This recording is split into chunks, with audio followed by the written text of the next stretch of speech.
Welcome back to the channel, everyone. Davey Deathray here. Hope you guys are having a lovely day so far. It is August 26th, Wednesday, August 26th, 2026. How about that? And yeah, you guys might notice the space looks a little bit different around me. I am back at my sister's doing a little house sitting, watching Duncan the cat. He's not in the room, but guys, you're going to get plenty of Duncan time this weekend. I've even got, man, as soon as I showed up, loaded everything into the place, and I sat down with him, and he just like jumped right in my lap and just like melted right away and started purring. And last time he didn't do that. He was still kind of like, I don't know if I remember you, buddy, but it seems like he really does remember me. So I'm sure we're going to have, there would be plenty of pictures and adorable Duncan moments to share. So yeah, guys, we are here for just some like horror hot takes. It's been a while. We did one of these back in December. Sorry, January. I don't know why I said December. I knew it was the winter, and then sometimes my mouth just takes over. Yeah, back in January. So it's been well over half a year, and I thought this would be cool to jump in with some of your guys' hot takes.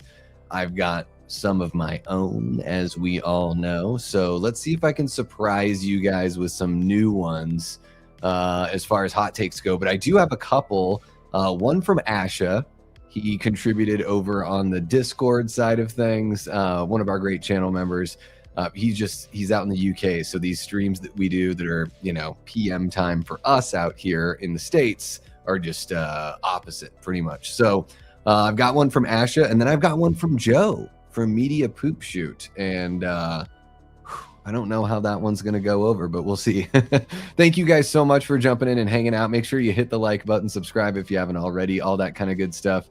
If this is your first time watching, welcome on in. I love it. You're kicking it with the Death Squad, the funnest bunch on horror YouTube. I mean, come on. It's undeniable, guys. I'm going to jump on over, say what's up to you guys, and then we will get cruising. Oh yeah, another thing I wanted to figure out is where we wanted to take. So guys, in the summer we've been watching the Texas Chainsaw Massacre movies. We've been doing those as a watch party. We've worked in other watch parties for certain reasons, you know, anniversaries, stuff like that. So we're going to keep on doing that with, you know, when a movie comes up that's got an anniversary or something that we want to shine a light on. But I am curious to know, where do we want to take it for our next like theme? Should we pick a franchise? You know, we just finished TCM. Should we just jump into another franchise? Should we actually pick a theme? Like, should we go for movies that have kind of that fall Halloween sort of atmosphere and vibe? Do we want to do that kind of thing?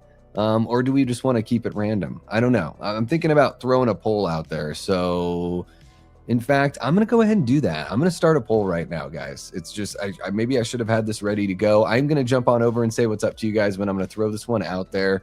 What should we do next? How about what should we do for our next watch party adventure? I'll call it that. And I'll do another franchise. That just means we're going to pick another franchise. Spooky season theme. How about that? Spooky season. How about I'll call it fall atmosphere. There we go. Atmosphere. Come on, Davey, you can type. I promise you can type, buddy. Keep it random. And then I'm trying, what's another kind of theme that we can think of? I think that's all we need. We can figure it out from those. So once you tell me what do you want from another franchise, just something that's got fall atmosphere, a theme that keeps that atmosphere, or just keeping things random, you guys let me know, and then we'll figure it out from there as far as what we're going to do. So let's see here. I'm going to jump on over and say what's up to you guys, and then we're going to get going. If you have a hot take, I want your hot take. Please give me your hot take. When you see the thumbnail, you're probably like, oh, Davey's going to give us all of his hot takes. I feel like I sort of, you know, any given stream I could launch into a hot take. So the hot takes, yes, I can tell you my hot takes. I might have already shared them. But what would be really cool, because it's been, gosh, guys, 7, 8-ish months since we've done this. I want to know what your hot takes are. give you guys a little bit of the platform here. So we got Mr. Prince in the house. He says, since we're talking spicy, which side are you, Davey? Sriracha or wasabi? Well, I think they're both really good, Prince. I don't usually wasabi is something that I would only get at a certain restaurant because they don't, it's not readily, or it's not offered as regularly. Sriracha, and maybe this is a surprise to you, Prince, I'm not sure. I would, since you're bringing it up, I'd imagine you guys have it out there in the Philippines. That's awesome. Sriracha is totally killer. It is very readily available and at a lot of restaurants out here in the United States. I mean, you might even go to a spot where they have it like in packets, or something very similar. So I guess I would say Sriracha if I had to pick, but I like both. I do. Welcome on in, Daniel. Yeah, guys, the hits keep on coming. We lost Tim Curry. I'm sure you guys all know. It's came out this morning, and like whenever these things happen, it's something that is on everyone's feed. So if you're part of any sort of social media, you've seen it.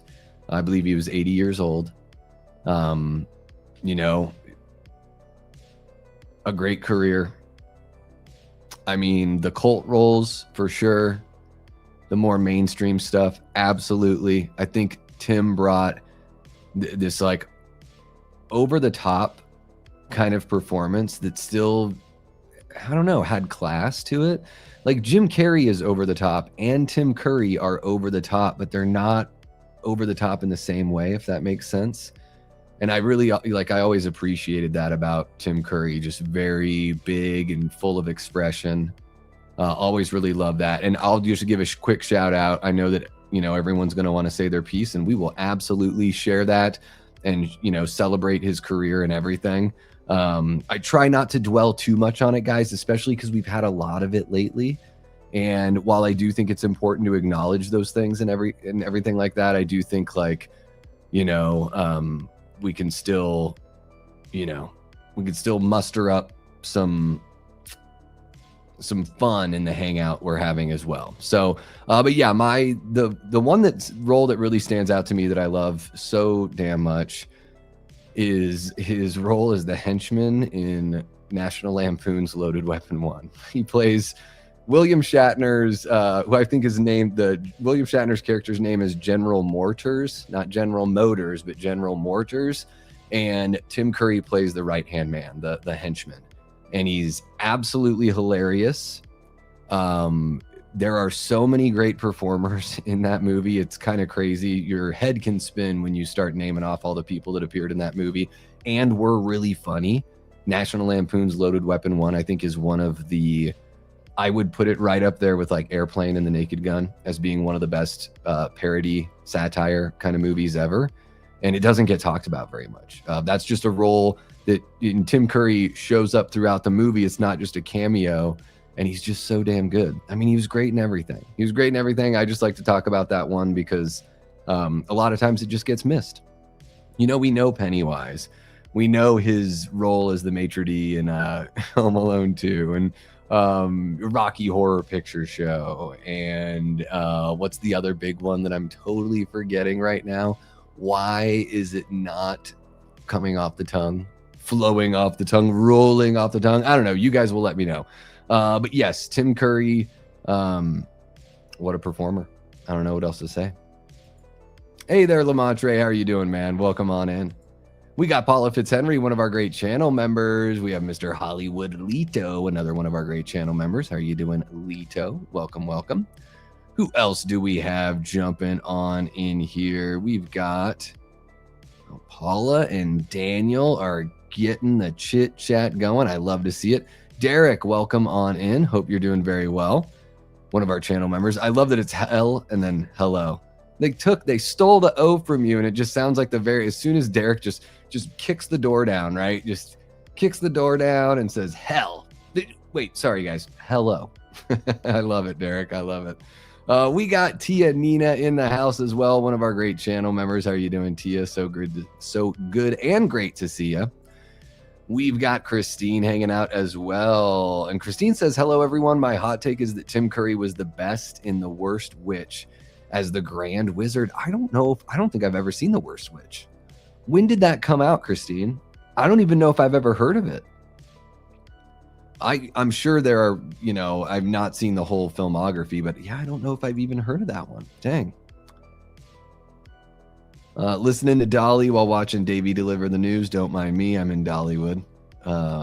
Yeah, man. Dolly was great. A lot of loss already just in the last 10 days. It's been quite a bit. Linda, welcome on in, one of our great channel members. Yeah, it's been, and again, it's all of these have kind of different levels and different levels of hurt and different levels of loss, for Tim and for Dolly, great careers, long lives. I think that's something that's worth remembering, even when we mourn that loss, yeah, it's a great time to, revisit some stuff that you may have missed. And it's a great time to remind us to cherish the folks that we still have with us. Paula Fitzhenry dropping a $5 super chat to say prayers to Dolly Parton and Tim Curry's family and friends. Absolutely. Yeah, the family, the friends, and and so many people, of course the fans come like last, but I mean, they all count too. The people whose lives these folks touched, and had an impact on. Byron, welcome on in, man. Hope you're doing very well. We got Enigma Severus saying, I have returned. Great to see you as well, man. Hope you are doing very, very well today. We got Matt Facci from Facci Cinema. What's happening, Facci? Hope you're doing well, brother. Great to see you. One of our Death Squad mods and a good bud. Yeah, Duncan, I'll share pictures later, guys. Paula wants a movie watch party for Scream 4 and Sinners. Paula, if we do Scream 4, it will be part of the whole series, okay? I don't want to single it out. Also, we've been dealing with a lot of loss lately. I don't want to dwell on it in that way by focusing on that one. However, if in the poll franchise wins, I'm going to put it up to a vote for you guys to vote on a franchise if that's the one that wins. But yeah, if we ever watch Scream 4 on the channel, it will be as part of the series. Yeah. So you have to wait a little bit. Even if it wins, you have to wait for the first 3 movies to get through, but we'll get there. We will get there.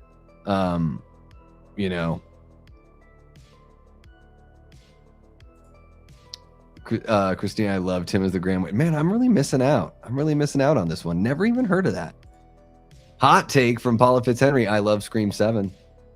That's kind of a hot take, Paula. It is kind of a hot take. Gosh, do I love Scream 7? Well, I mean, I'd put it in the middle of my ranking in a pretty solid franchise. Love it. I'd say it's pretty darn good. Yeah, I think I gave it like 3.5 stars. Okay, it's more than halfway there. I think I could say I love it as well. But I do think it's a bit of a hot take, Paula, because a lot of people, they're the people that hate on Scream 7 for the political obvious reasons that are very surface level and don't go very deep.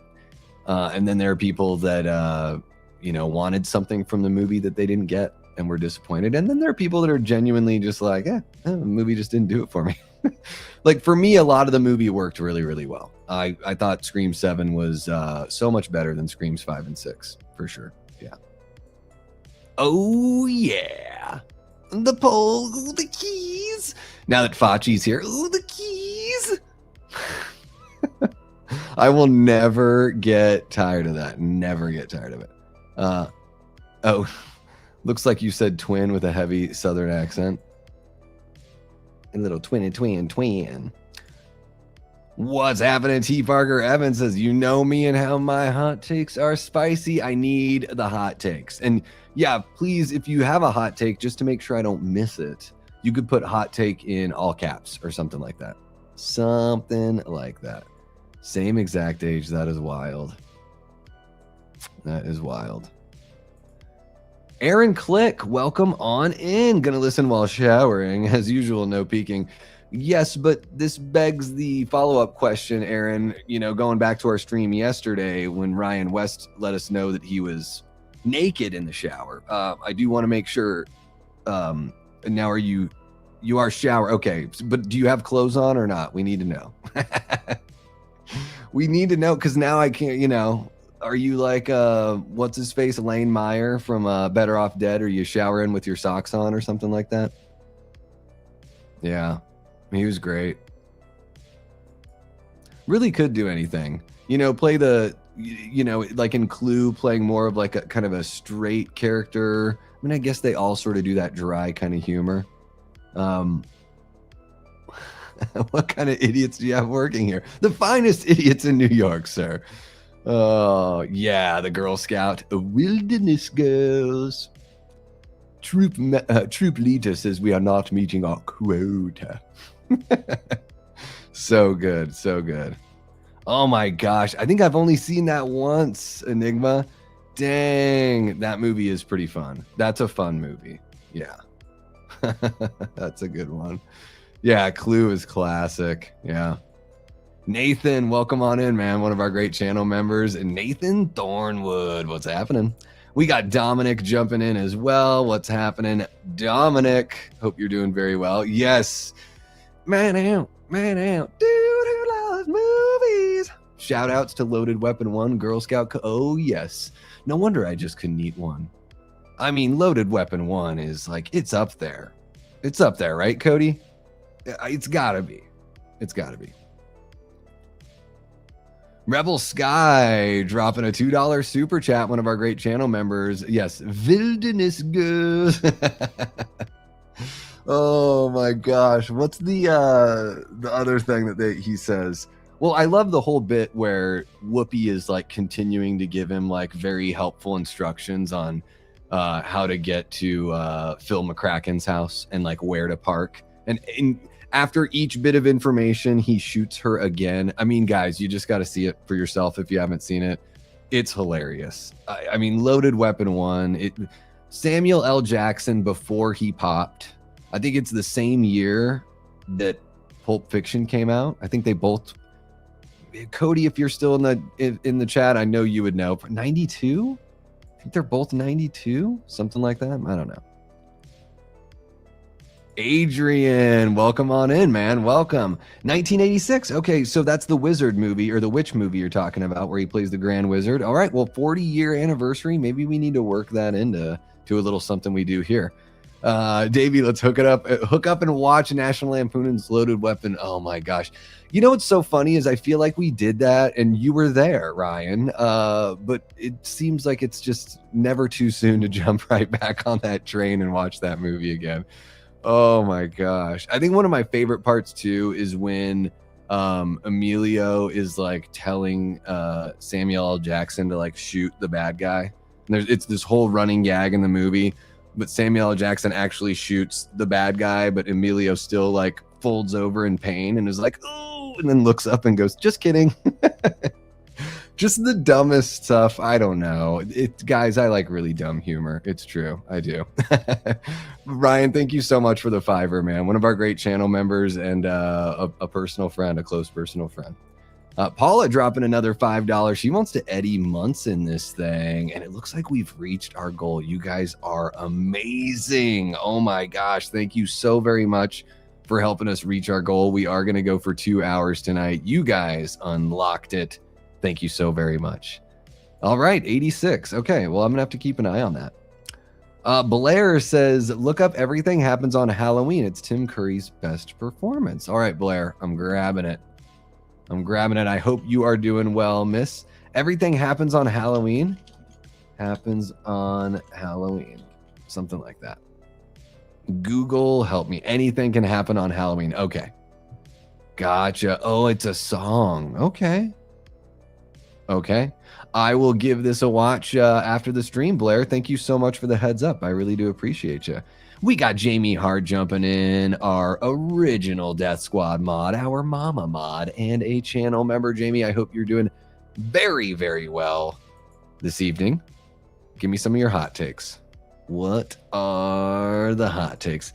You know, I think we already got the third though, and I think it keeps on getting missed. I mean, you know, we did lose Hayden just a week and a half ago, but is it John Beard, one of the members of ZZ Top? I believe the drummer. The one guy that didn't have a beard in the band. So, I mean, that's 4 in like the last 10 or 11 days. It is, I just hope it stops. For me, I'm like, I can't even wonder. I think we need some time off. Not to be selfish from a collective standpoint, but man, it's just been, the hits just keep on coming, right? And at some point it starts to feel like some sort of sick joke, you know? Man, yeah, so many. Thank you for the 5, Ryan. It's yeah, we need a little reprieve here, you know. But we just lost Reggie. I mean, just in the last like couple months, you know, Chuck Russell went. You know, I guess it's just proof that it's part of life, really. I mean, you know, not to say we can't get sad when it happens, but it is just one of those things of like, well, we live in this ever connected world. We're going to be way more aware of when these things happen, along the whole spectrum of, you know, someone's celebrity status or their fame status. We're just so much more aware of when these things happen. And it's just a sobering reminder that it is part of life. And, you know, one thing that we all have in common is, you know, it's wild, and it's been a lot of loss. Yeah. Let's see here. Read his autobiography. Doesn't mention Worst Witch. Maybe the editor was like, Davey Deathray hasn't heard of it, Tim. We have to remove it. And Tim was like, okay. It's Davey Deathray. I mean, if he hasn't heard of it, then I'm joking. Of course, I'm joking. I need you to see Tim Curry's Halloween song from The Worst Witch. Okay. Well, I would watch it like right here, guys, but we would get so destroyed with the copyright. So I'll have to watch it on my own time and report back to you guys. That's the one I was trying to think of. Thank you, Jamie. I was trying to think of his portrayal of Satan in Legend. Yeah, thank you. Thank you, Christine. I appreciate you. Michael Wright went a few days ago. He was in the V miniseries and the final battle. I can't picture him, but man, I love V so much. That was one of the first like things that scared the shit out of me when I was a little kid on the reruns. Yeah. V is great. I can't picture the actor right now, but yeah, I love that. Holy cow, Jigsaw gifting 5 memberships. Let's see who got these memberships. Dude Who Loves Movies, our guy Cody, getting a membership right away. Gareth Falconer got one as well. Creepin 666, all right. Brent Madison and Iljamis, or just Ijam Ijmanis. I don't know. I'm having a tough time telling how many. It's an I and a J. Okay, there we go. All right, well, welcome on into channel membership, everyone. Jigsaw, thank you so very much, man. That is very, very sweet of you to throw out the 5 gifted memberships. Thank you so very much. Well, thank goodness it wasn't you know, it wasn't a sock only situation there. Ready for a Blood Hook watch party. Greatest Wisconsin film of all time. Is it better than Blood Beat? I think Blood Beat is also Wisconsin. Blood Hook, is that the one that did Jim Mallon work on that one, Dominic? I know that Jim Mallon, who's one of the producers on Mystery Science Theater, I think he produced a horror movie back in the day. Jim Mallon, Blood Hook. I think it is. Directed by Jim Mallon. All right, so if there are any Mystery Science Theater 3000 fans out there, Jim was the one that basically, you know, Joel had his idea for Mystery Science Theater, and Jim was the one that was like, let's actually build a version of this that we can sell to a network. So he was sort of like the you know, he got Joel like basically to Comedy Central.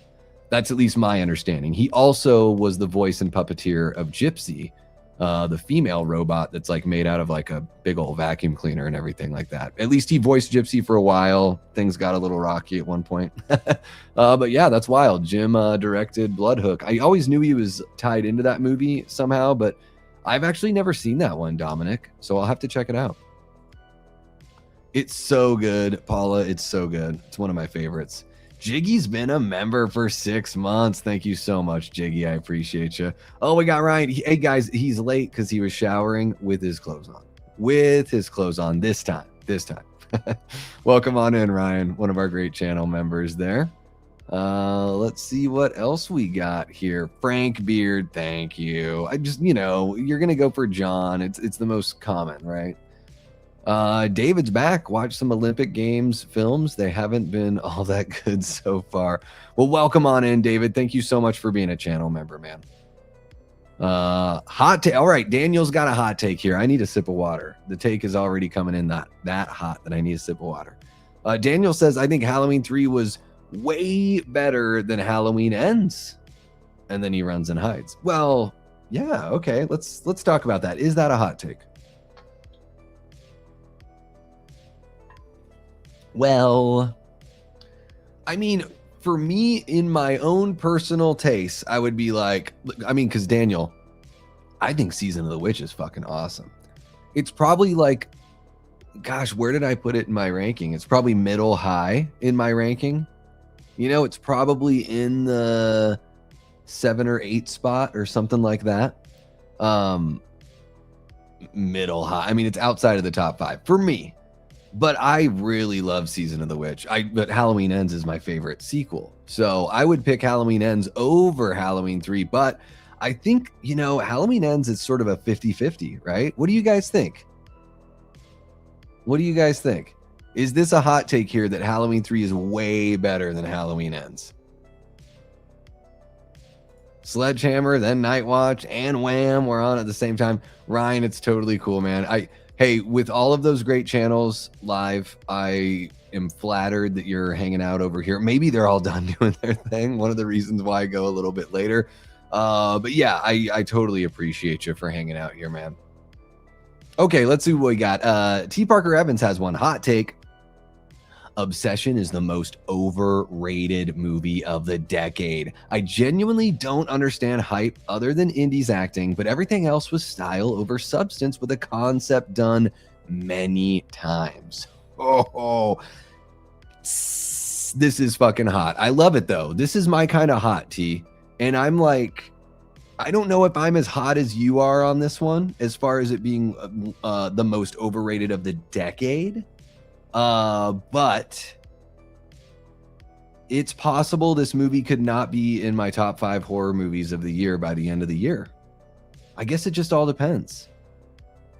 Yeah, I mean, guys, I really liked it. Don't get me wrong. Like, I thought it was super solid, a very impressive first feature-length film for Curry Barker, and I would be head over heels, regardless of the monetary success. If I were part of the creation of the movie, I would be very excited with how it came out. Like, it came out very, very well. And then icing on the cake, it made $500 million. So it came out very well. And then it did, I think it way outperformed in the box office, which, you know, you do like, you know, you'd rather see that than not, right? Overrated movie of the decade. I think overrated movie of the year for sure for me. Most overrated movie of the past 5 years. I don't know, because Abigail exists. And Abigail was so overrated. Like, in my opinion, Abigail was like, it's like a C- movie, you know, maybe a flat C. And it was being treated like it was A-, A+, you know? So I would say that's, for me, the most overrated of the decade is probably Abigail. But I think this is a certified hot take, guys. Certified hot take, and I love it, T. I love it. I don't know if I want to say I'm lukewarm on Obsession, because I don't think I am, but I will say this, guys, as somebody that did enjoy the movie, you know what kind of kills my Obsession boner are the people that can't shut the fuck up about how it's the greatest thing ever. I mean, it's not. So, But that's the way, right? That's the way social media is, and especially like Twitter, X, whatever you want to call it. You can't scroll through X as a horror fan. You can't scroll through your Twitter feed without give indie all the awards ever. Obsession's just a reminder that Obsession's the greatest movie. You know, it's so you get inundated with that stuff to where it makes, at least for me, and I think for other people, it does the same thing where you just sort of bristle up against that kind of thing, and you're just sort of like, can it really be that good? And I don't think it's as great as everyone's saying that it is. It is really good. I know I'm walking this weird tightrope of like saying that I really enjoyed the movie, but I just think I do think the love is overreaching. Yeah. This is a great hot take, T. I love this. I know you weren't like super in love with the movie, you know, when you first saw it. Like, so I remember us talking about it, but you know, I love this hot take. And this is the cool thing about hot takes, guys, is take it as far as you're willing to go and then take it another like half step or full step further. I love the overrated movie of the decade. Love it. Yes. Well, yeah, and it's like we can still feel the loss and everything, but it is and it's always a bummer to lose people. But yeah, it is important to keep those things in perspective, especially for us. We're not family and we're not friends, you know? So I think especially for us. Yeah, it is. I think everyone should watch it and then you would know for yourself. Obsession is absolutely worth your time watching it. It's like an hour and 35 minutes. And I don't even, you know, I'm not going to speak for T, but I would imagine that even T would say, yeah, you should watch it for yourself. I think the argument is more about the overreaching love, right? Man, it's been I need to revisit that one. It's been a long damn time. That did sort of fly under the radar. And that's the weird thing, that he passed away back then. And then it was, I mean, again, I think I said this the other night, like it's not, you know, we're not entitled to that information. But you know, yeah, Screamin' Mad George had an amazing career. You know, it did kind of get lost because I think the news came out like the day of or the day before Hayden's passing. So it was just like, it was so much more shocking, you know, with her passing. All right, Byron's got one. Here we go. I need another sip of water before the next hot take. And now I'm like worried that I'm going to run out of water before the stream. Let's see. Oh, guys, do you want to see something really fun? I got candy corn today. Yeah, I'm one of those sickos that likes candy corn, especially if it's Brock's. Is that how you say it? Is it Bratches? Brock's. I've always said Brock's. I could be wrong. And then I didn't even know that Tootsie made these. Yeah, I like old people candy, guys. Tootsie Roll snack bars. I think it's cute that they call them snack bars. I don't know what they are, but I'm guessing, I mean, it looks like it's going to be a little, like, almost like Laffy Taffy. Let's open one up and see. And then Byron, I'm going to get to your hot take, but I need to know what this looks like. Yeah, it's just like a big old fat Tootsie Roll that's going to be the flavor of whatever fruit this is. What fruit is this? This is, frightening fruit punch. Mm-hmm. It's a snack bar. It's taffy. Oh my God, it's noisy taffy. That is delicious though. Oh yeah. Oh, old-timey candy. Oh, take me back to 1955 with the candy. Good and plenty, bit of honey, all that kind of stuff. All right, guys. Byron Weaver, 33, welcome on in. Byron says, hot take, if Us from 2019 was a Halloween movie, it would be just as polarizing as Halloween Ends, especially from a directing and script writing perspective, but it would be fascinating. I get what you're saying here, Byron. You're saying that, so Us, you know, one of Jordan Peele's films, which, I mean, every single one of his films seems to, you know, get critical praise, right? But you're saying if you took that concept and put it into a franchise where people are kind of expecting something more consistent or congruent with the rest of the franchise, that it would have been polarizing, just like Halloween Ends was. So I don't know if it's a hot take. Well, I agree with you, actually. I agree with you because I think that's the reason why people were so weird about, well, not weird about, I think a lot of people didn't like Halloween Ends because it veered a little too far away from what they're used to in the franchise. And I think that's fair, right? And yeah, if you did a movie like Us, and I think the reason why you're connecting the two, I think, is because there is sort of this, I don't know if you want, kind of transference of some sort of spirit or entity, you know, between the two films kind of share a little bit of that theme there. Yeah, I mean, I think it would be just as polarizing if you did something like that in a Halloween movie. I mean, they tried even just dipping their toe in that and it didn't go well. So I don't know if I think it's a hot take because I agree with it, but I'm sure there's somebody out there that would think that is a hot take. Byron, thank you so very much for sharing.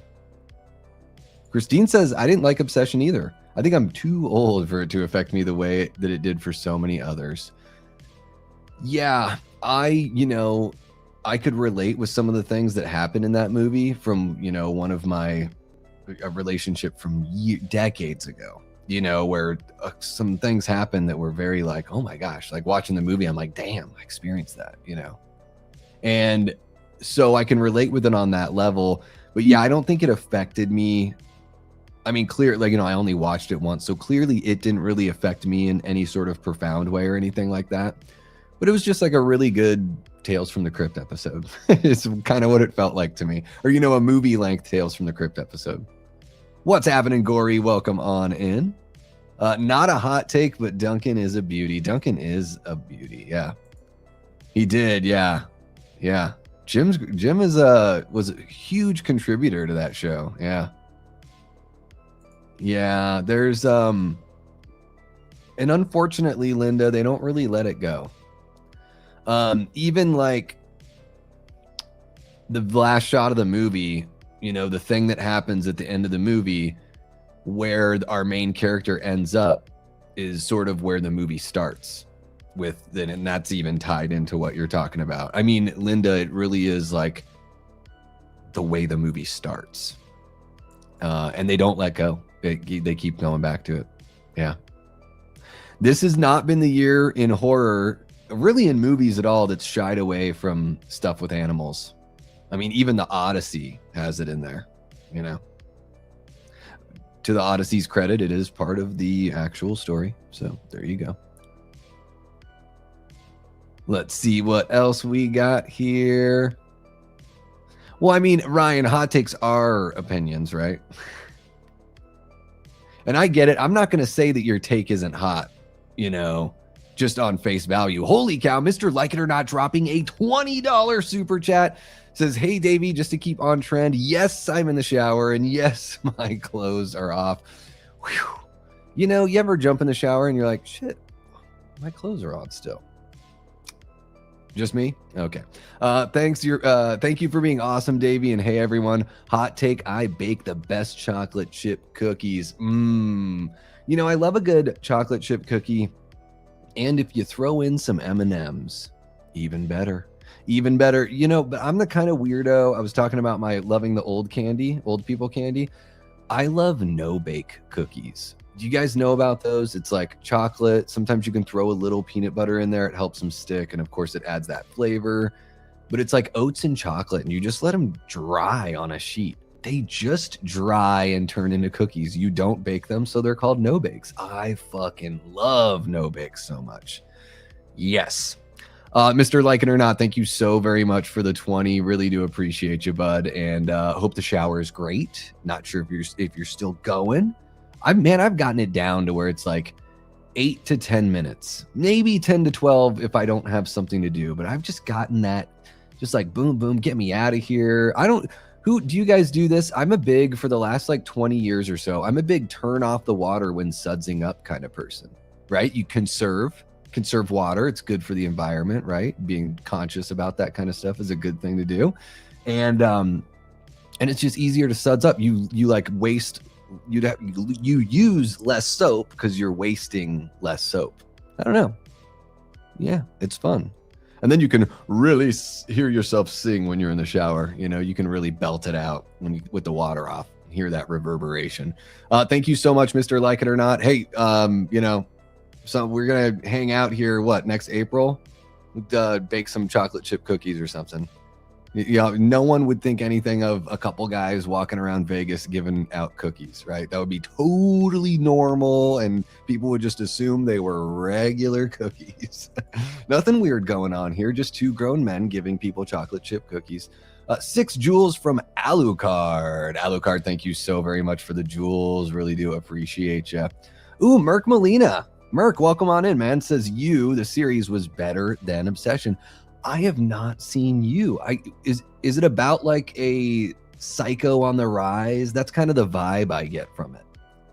Hot take, I love I Know What You Did Last Summer 2025. Also, I loved Final Destination Bloodlines.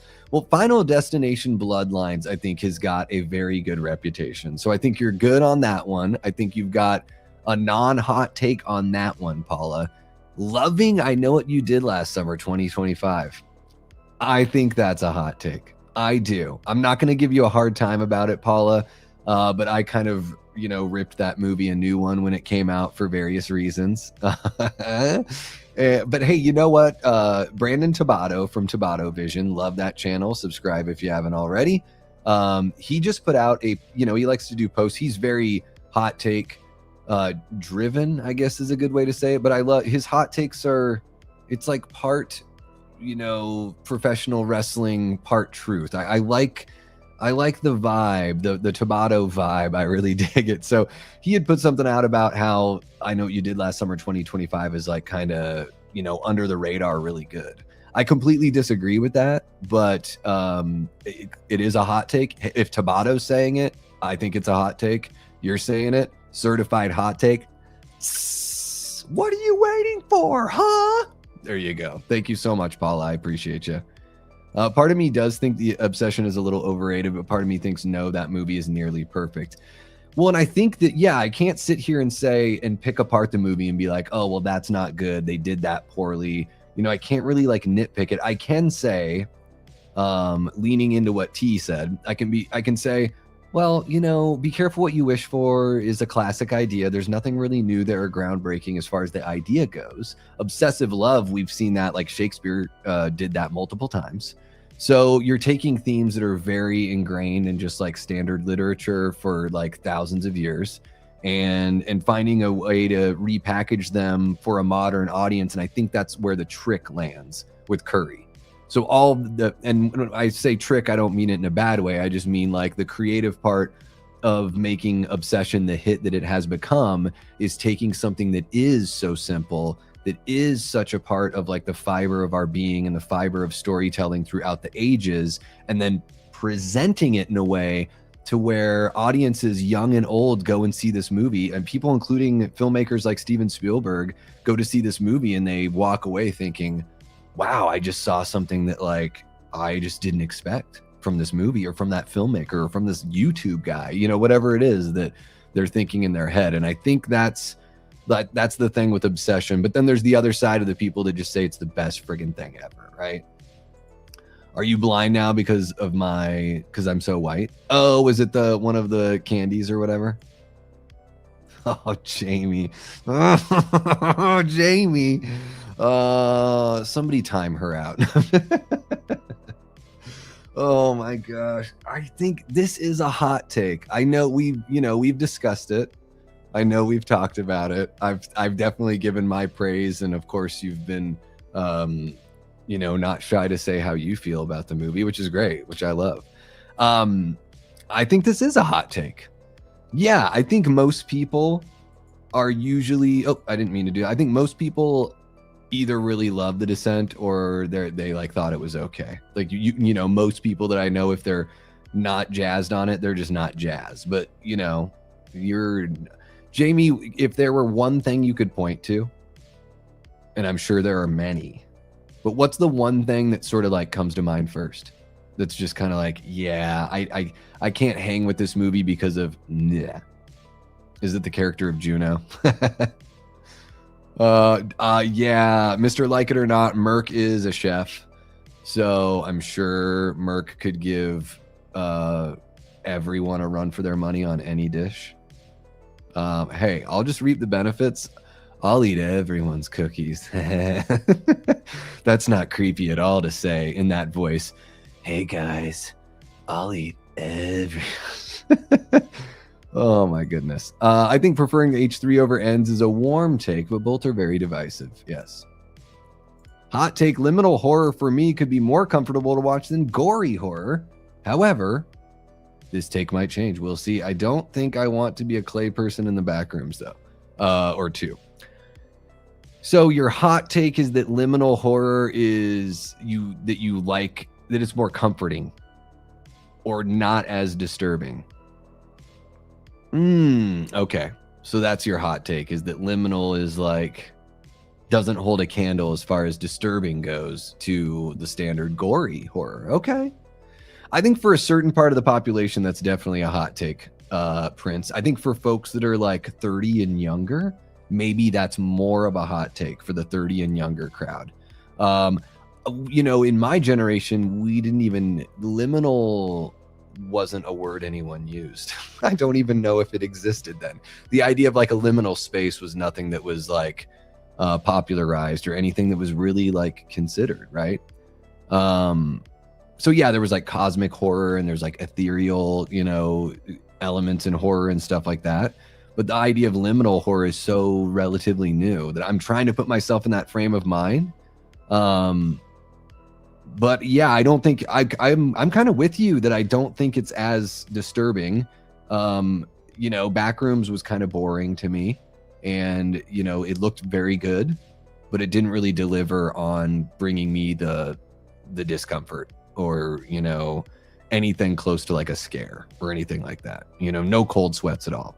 So it's tough for me to tell if this is a hot take. What do you guys think? Is this one a hot take, that liminal horror is more comfortable than to watch than gory? So you like, you know, Backrooms is easier to watch than Terrifier 3, which I think is like pretty, like I can understand that. But if you grew up with the Backrooms and liminal horror and creepypastas, maybe there is something a little more built in for those folks that grew up with it, to where it is more disturbing. And the gory stuff is like, oh, that's just kid stuff, because I know it's all like weird effects. But when you feel like you're in a space you can't escape, like a nightmare, a surrealistic nightmare, that would be more frightening.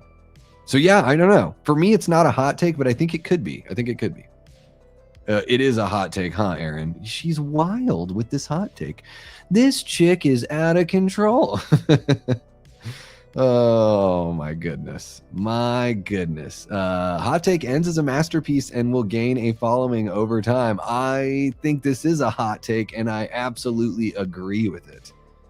I think it is. I think there's going to be the audience. I can't keep on looking at this candy and not try to eat it. I think there's going to be an audience that goes in to the franchise not knowing of the ire and everything that happened when the movie came out, of people just, you know, they'll know that it was divisive, but I think younger audiences will go and watch Halloween Ends and be like, why was that one divisive?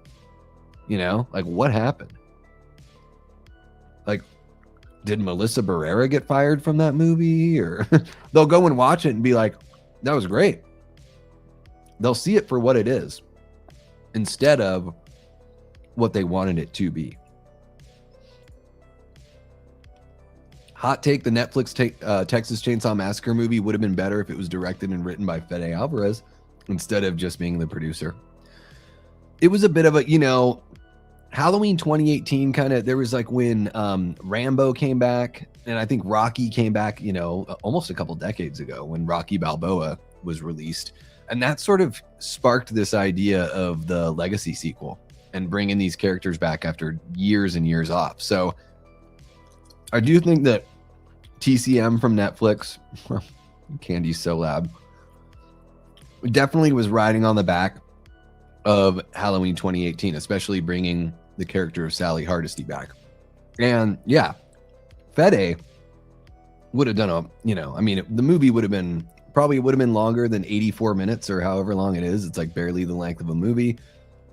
And it would have been way better. You know, gosh.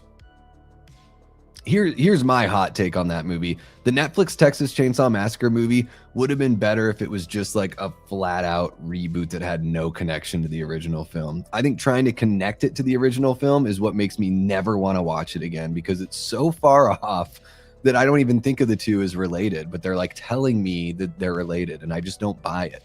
So I almost would have just rather them say that, hey, that we're just rebooting it again, because they've already done that enough in that franchise, you know? Let's see what else. Oh, did I miss one from Paula about hot take? I think Chucky is overrated.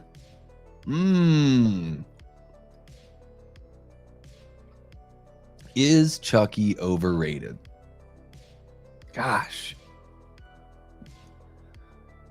I guess I have to think about like how highly rated is he right now? I just don't know. When I think of Chucky, I'm like, I get it. You know, there are people that were really into the TV show and wanted it to come back, and they were, you know, kind of caping for it to make its return.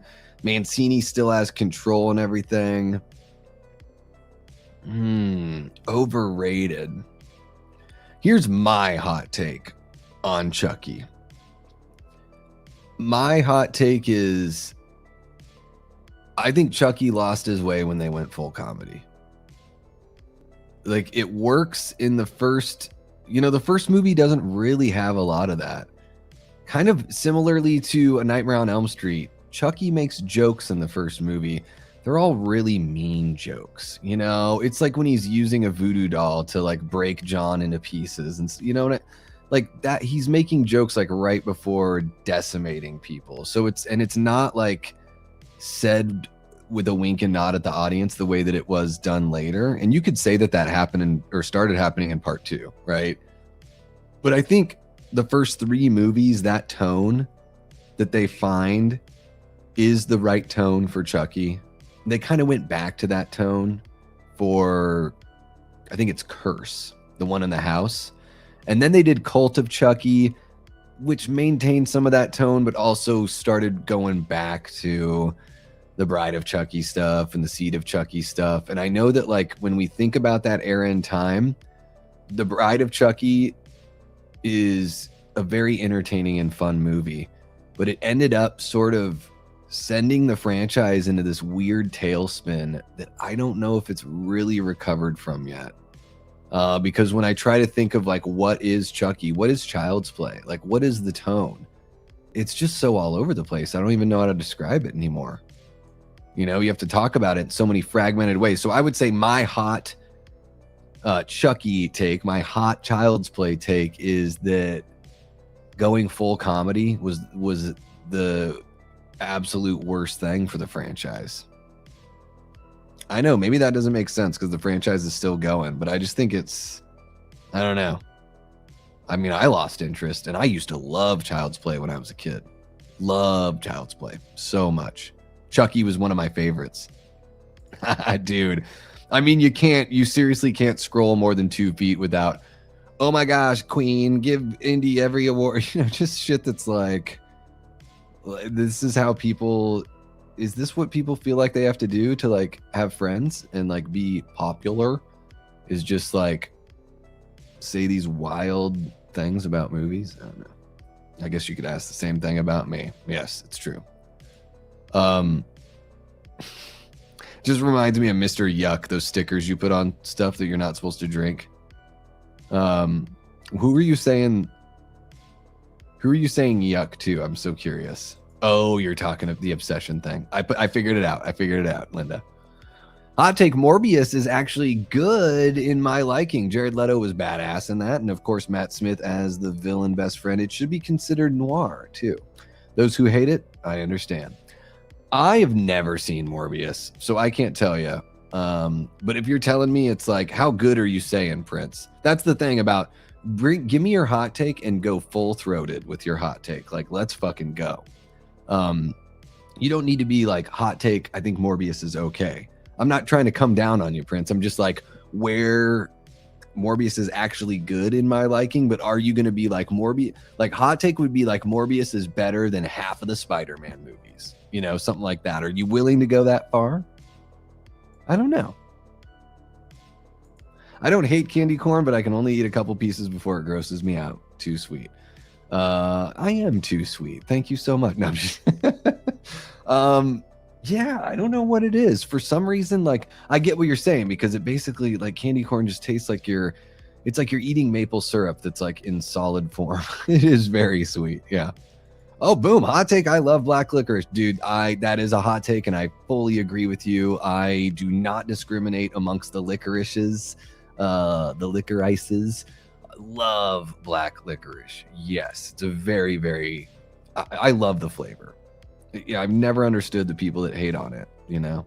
You can always brush your teeth if you don't like the aftertaste. Just chill. Tastes like a ball of wax. Oh, well, I'm going to eat a big old ball of wax later. Hot take, found footage films get old real fast and are not enjoyable. Oh, you took the words right out of my mouth, Merc. I think this is a bit of a hot take, though. I think a lot of people really enjoy found footage. And then I think a lot of people just don't even, like, it doesn't register that it's really that different, you know? Like, when I sit down and watch found footage, I think, okay, here we go. I better get ready for this, this, and this, you know, the tenets of the subgenre. But I think for some people, again, maybe it's a generational thing or an age thing, where some people, you know, for me, the first found footage movie I ever saw was the Blair Witch Project, right? And I think the first found footage movie, at least that I know of, you know, would be like Cannibal Holocaust, you know, from the, what is that, the mid to late 70s. So yeah, the genre existed, but it's like in between Cannibal Holocaust and Blair Witch, I don't know if there was one. If there was another found footage movie, it never really got to the point where people were talking about it the way that they talk about those two movies. Most people don't even talk about Cannibal Holocaust. They just skip right to Blair Witch is the very first found footage movie ever. And I'm not even saying that, you know, Cannibal Holocaust could also not be the first one. But anyways, I think a lot of people now, if you're younger, you don't even really register that it's like really that different, you know? But yeah, I have way less patience. What was the one? As Above, So Below? Fuck that fucking movie. That movie is terrible. Oh my God. Have you guys seen that movie? It's like the whole movie, there's like one or two people that are like, yeah, if we just keep on descending deeper into this place we've never been, into these caverns, like we're gonna find a way out. And then it gets worse every step of the way, but the same people are like, yeah, but I think if we go a little bit further, we're gonna find our way out, and they get listened to again. And this just happens over and over in this movie. So frustrating. So frustrating. Basically, yeah. Yeah, and they were a little softer, so they're a little more like a taffy. They're not as hard as the actual Tootsie Rolls. Yeah. It's very similar to Christine. Yeah, there's a lot of similarities there for sure. But I still think it fits in with Halloween. And Ryan, you're relatively new here. One of the things I've been saying for years now since these movies came out is sometimes we forget that ends is not the end of a trilogy. It's like it's the end of David Gordon Green's 3 movies, but technically the end of the trilogy is Halloween Kills, and Halloween Ends is the follow-up. So confusing because it's called Halloween Ends, but if we wind it back and say that Halloween 2018 is a sequel to the original Halloween movie, then that means Halloween 2018 would be the second movie in that trilogy. Halloween Kills would be the end. Halloween Ends is the anthological story that follows up that trilogy and shows a different kind of version of the shape. Yeah, you know, I don't discriminate amongst the candies. I am an old and loved obsession, says Tia. Tia, how many times have you seen it? I'd need to see it a second time. And I think I would have a way, like, I would either be able to be solid in my opinion after a second viewing, or I would, you know, I think it would either go me saying, okay, I'm stuck in my feelings that it's really good, but it's nothing like crazy awesome. Or I could see my appreciation growing. I don't see my appreciation for the film diminishing because I'm well aware of the things that are sort of like people's biggest complaints that I acknowledge, and they don't take me out of it. Blue, what's happening, bud? Welcome on in, man. Hope you're doing very well. Saw Halloween Ends in the theater, and I remember thinking, uh-oh, when the title appeared during the opening credits and in the same font and color as Halloween 3. See, I thought the exact opposite. I saw that font and was like, oh, yeah. Like, this is going to be weird, and it's going to be a good weird. Like, I just had that feeling. I loved it. I drove out and saw it in IMAX. I had to drive like an hour to see it. And I think it was the very first showing or whatever, that Thursday night or whatever, walked out of the theater not knowing what anyone else thought about the movie. And the very first thing, I was with my ex at the time, and she was like, well, what did you think? And I was like, I think that might be the best one out of his 3 movies. Like, it just blew me away. I was so sucked in. I really was. So I understand everyone's complaints with the movie, but it really sucked me in, and I keep on adoring it. Keep on adoring it. Nathan, thank you so very much for the $10 super chat, man. I really do appreciate you. Nathan's not done. I loved H3 on its own merit. Another $10 super chat. Thank you, Nathan. Loved H3 on its own merit, but it was such a departure from the first 2, and seeing Ends use the same font told me it was going to be equally divisive. Yeah, it was definitely David Gordon Green's way of saying, this is my departure. This is my weird movie. But, I think even though Halloween Ends does veer off and give us something that's different from the franchise, it still gives us the things that we do expect from the franchise. It doesn't spend the whole movie on those, but we still get those elements. And it's not nearly as big of a departure as Season of the Witch, right? I mean, just like plain and simple, Michael I think he's in the movie almost as much. I think it's less than a minute difference between his screen time from the original movie. And I understand that he's portrayed completely differently in Ends than he is in the original film. But he is very much still a part of the movie. And, it is essentially, it's a movie about the shape or the evil and how the evil does change shape, right? So, yeah, I think DGG, when he did that, he was letting everyone know this is going to be different, but I still think he gave us a damn good Halloween movie. I do. Damn, Blu-ray Addict says, hot take, Death Sentence is James Wan's best film. I did not know that he directed that one. I've actually not seen Death Sentence. I have not seen it. You're talking about the Kevin Bacon movie, right?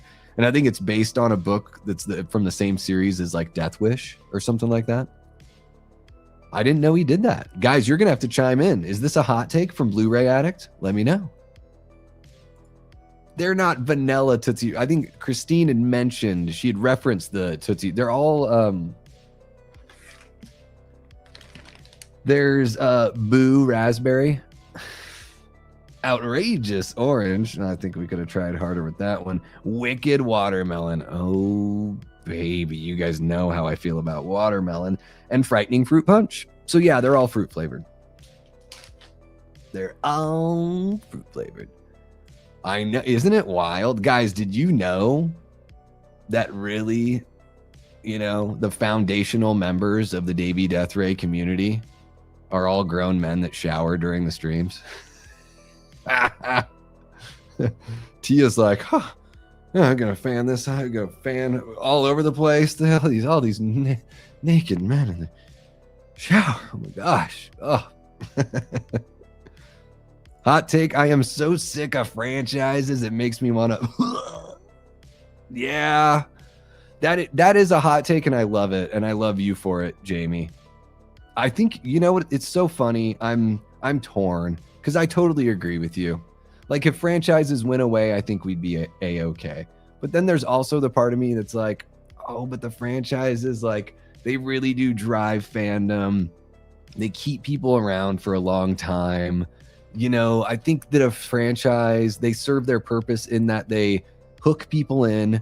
Franchises make people nerds about this stuff. And then the nerdier we get, the more we can explore, and watch the movies that aren't part of the franchises, the deep cuts that we missed, or just the classic one-offs, the movies that we all say, man, they really should have made a second movie in that. Or I wonder what those characters did after that movie, all that kind of stuff. Like, we get there. you know. But I do think there's something about like the franchises are necessary to be that that sticky tape that grabs the randos, the randos that are, you know, maybe could be swayed into being horror fans, and you know, the franchises help make horror fans. I mean, that's what happened with me, so I can speak from that experience. But yeah, I totally get you that, you know, I mean, this year my favorite movie, you know, Hokum is my favorite horror, and that's just a, you know, one-off original IP. Bone Temple is part of a franchise, but the Bone Temple is I would say, out of all those movies, it's very different than the other 28 movies. But yeah, I mean, that's why I think even though Obsession, I'm not freaking out about Obsession. I'm like, I am going to give it more credit for, even though it's not a completely original idea, I'm not saying that, but I'm gonna give it credit for being something that is, you know, not part of a franchise, not part of an existing IP. I will. Even Backrooms, I'll give Backrooms credit for that, because he's the one that really cultivated like the lore behind the Backrooms. Now we're finally seeing the film version, so I still consider it like this is like the coming out of Backrooms, right? So, you know, it's another reason why I really was hoping Ice Cream Man was going to be better. It would have been really cool to have another one-off, you know? Like Leviticus that came out in June was okay, but it wasn't like great, you know? I really enjoyed Whistle from earlier this year. A lot of people didn't like Whistle. It's not going to change your life. But if you like A Nightmare on Elm Street and you like Final Destination, and you just like teen slashers in general, like check out Whistle. It reminded me of 80s, 90s kind of vibe. And I think, what's her name? Daphne Keane. She was X-23 in Logan, and she's the lead in Whistle. She's just got one of those, like, she's got these kind of like mesmerizing eyes. She like sucks you in with a very intense look. And I liked that her character in the movie listens to like kind of old music. I was like, oh, I can relate with that, you know, actually spinning records. They actually take out records and put like do actual needle drops within the narrative of the movie. So there, you know, we still get those. We still get those. Even Lee Cronin's The Mummy is called The Mummy, but it's basically an original thing, you know. They come up with their own lore and everything. Yeah, no bakes are so much fun, man. I'm so far behind. Next April is set, and CinemaCon is not ready for Davey Deathray. Really looking forward to it.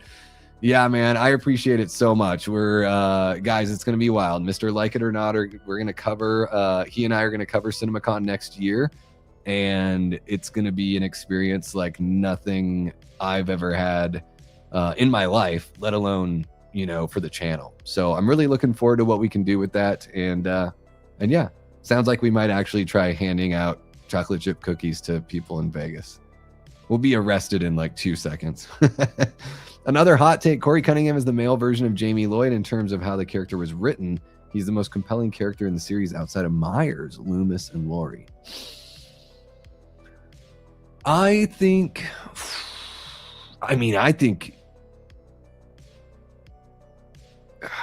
he is more compelling than Laurie, for sure. Yeah, I think Myers and Loomis have Corey topped because we have so much more time with them, but I think Corey is more compelling than Laurie. We just, you know, Laurie's been so fractured and there's so many timelines and everything. Corey, it's just a little more pure because we have him just in that one movie. Would have been nice to get him in more, you know, in the earlier films in that series or in that run, but I think he's just a bit more pure. And we get a really good idea of who he is as a character. We see pretty much, we see everything. Like, we see him kill. We see him getting it on. We see him washing up after killing. We see him getting bullied, fighting back. We see him at home with his weird mom that, you know, kisses him in a strange way. Yeah, I don't know about Corey Cunningham being the male version of Jamie Lloyd. But yeah, I mean, I would say it would be a hot take if you said he's like the most complex character in the franchise. That is hot take territory right there. I'm a little far behind, so I'm trying to catch up here. Tried watching The Descent last week. I got bored and fell asleep. I really don't like any of the characters. Well, if you don't like the characters, I can't blame you for not liking the movie. I mean, what can you do? If the characters are ugh, I mean, that's pretty valid. That's how I felt about Hellraiser 2022. I was like, I can't root for anyone, even the person that's supposed to be our lead here. And I don't like, characters should have flaws and all that kind of stuff. Like, I love that when characters have flaws. It just seemed like in that movie, I was like, wow, everyone's a piece of shit. Like, what are the redeeming qualities here that I'm supposed to grab onto? You know? I saw The Descent when Davey did the watch party for it. It was okay, says Tia. Well, you know, you guys don't have to be as hot. Here's my hot take. God damn it. No. It's funny because the Horror 365 crew were on us live earlier today, and they were like, what's the movie from the 2000s that like makes you think of like, or when you think of horror from the 2000s, what do you think? And The Descent is the movie that, like, when I'm thinking about the aughts, the double O's, I'm thinking of The Descent. Yeah. Learned liminal in advanced art class in 88. Okay, so I guess they were teaching it on some level. I just don't ever remember hearing it be like part of the lexicon. Is that like out, you know, now we talk about it so freely. I never, yeah, I was so unaware of all that. Hot take, Dr. Loomis in Halloween 5 is my favorite portrayal of the character. Bro gave no fucks. Well, that's true. Drank his bourbon, said F them kids, Michael dies tonight. So real of him. It's the best part of Halloween 5, right? Loomis is the best part of that movie. Other than how hot what's her face is, Tina. Tina's just smoking. Yeah. This is a hot take. This is a hot take, T. Favorite portrayal? That's a hot take. Yeah. This is a good hot take, though. I like this one because I think he's arguably at his best in this one. So, you know, arguably, but I would, most people would probably say one of the first two movies, right? Because we get so much of him there. He's really good in Halloween 4 as well. But in 5, it's like he's the only one trying. And he's killing it. He is killing it. That's a great hot take, T. That's a really good one. Hot take, Stanley Kubrick's The Shining was the first liminal horror movie. Yo, shit. Yeah. Okay. Yes. The hotel was its own set piece. I can imagine a scarier place to stay in alone during the winter. Yeah, this is a really good point, Nathan. Fuck. Has anyone else been talking about this? This is something that should be like, I'm now that you're saying it, Nathan, I'm like, why haven't I seen like big YouTubers bringing this one up? This is like, would be a really great topic for a video. Yeah. I thought you were going to say something else because my hot take on The Shining is it's okay. It's fine. The Shining is fine. I've seen a lot better haunted house movies, but don't get me wrong. Kubrick's movies are gorgeous. You know, The Shining, I wish it hit with or resonated with me more, but you're absolutely right. Sorry, I can't help but burp right now. You're absolutely right, Nathan. It is. Well, or is 2001 A Space Odyssey the first liminal? 2001. Is 2001 A Space Odyssey a horror movie? I don't think you'd be wrong to say it was. You know, I mean, it's definitely sci-fi and everything, but it is just played so straight. It's not played like a typical sci-fi. And then it definitely goes in a horror direction. Yeah. Man. So much to discuss. Thank goodness for Stanley Kubrick. I mean, the movies are just absolutely gorgeous. The visual storytelling, I mean, he was skilled in everything, but the visual storytelling was his greatest skill because he was so enigmatic about it and wouldn't discuss it. I think that makes it even better. Like, dude, you make really pretty looking movies and you won't talk about how your movies are, like how your images provoke thought, and you don't want to talk about it. It is, oh my God, it's everything. I'm so happy that that's the way he operated. Hot take, I'm awesome. Just kidding. No, you are awesome, Jiggy. One of our great channel members there, Mr. Jigsaw. Totally awesome. Ryan West says, hot take, what we see in Ends is not what is actually going on. Lori was writing a book as a way to get over Michael. Corey was the new villain in town, so she used him in place of Michael and Corey. Used him in place of Michael and Corey. So you're saying that that what we see in Ends is her like inner dialogue telling the story? Is that what you're talking about? That like we're just seeing, she's been writing a book and we're just seeing what's in her book? That is, in place of Michael and Corey doing, okay, gotcha. That Corey was doing all the killing. Okay, I think I see what you're saying here, Ryan. I think that's a pretty awesome hot take here. And you know, really, I don't even know if it's a hot take, but I know it's, you know, we're talking like it's a deep fan theory, right? And it's a plausible theory. So I think that's why you're saying hot take, because you're like, most people probably wouldn't say this is true, but it could be. And you're right. It could be, you know, the movie does end with her like narrating the end of the book. It could all be made up in her head as a way to cope with everything that went on. Like, we don't even know. It is pretty wild. Interesting that it's just part of a book. We got Shitty Pickle in the house here. Shitty. Welcome on in, Shitty Pickle. Hope you're doing very, very well, Mr. Sergeant. Hot take, Halloween Resurrection is greater than 6 and Halloween Ends. Dude, that is a hot take. That's a certifiable Shitty Pickle hot take. I mean, dude, first off, you're going to slander Curse of Michael Myers? Shitty, I hope you're slandering the theatrical version, because I will allow that. However, if you are saying that Halloween Resurrection is better than the producer's cut of Curse of Michael Myers, that's an even hotter take. And Ends, oh, I love Ends so much. I will say this. This is definitely a hot take, Shitty. So thank you. You have satisfied the requirement to keep on hanging out. How about this? I'll give a reverse hot take. And I don't ever shy away from this. I think Halloween Resurrection does some things pretty well. There's a couple things it does well. I don't always love the mask, okay? But sometimes the mask looks good. Looks way better than the mask in H2O. Any of the masks in H2O, other than the curse mask that's used in the opening scene that looks fucking awesome. When the door swings open and Duder falls and you get that slow motion shot of Michael walking into the door frame from outside and he's wearing the curse mask, like, that's awesome. Should have kept that mask. But Halloween Resurrection, the mask looks pretty good sometimes. I actually like the music.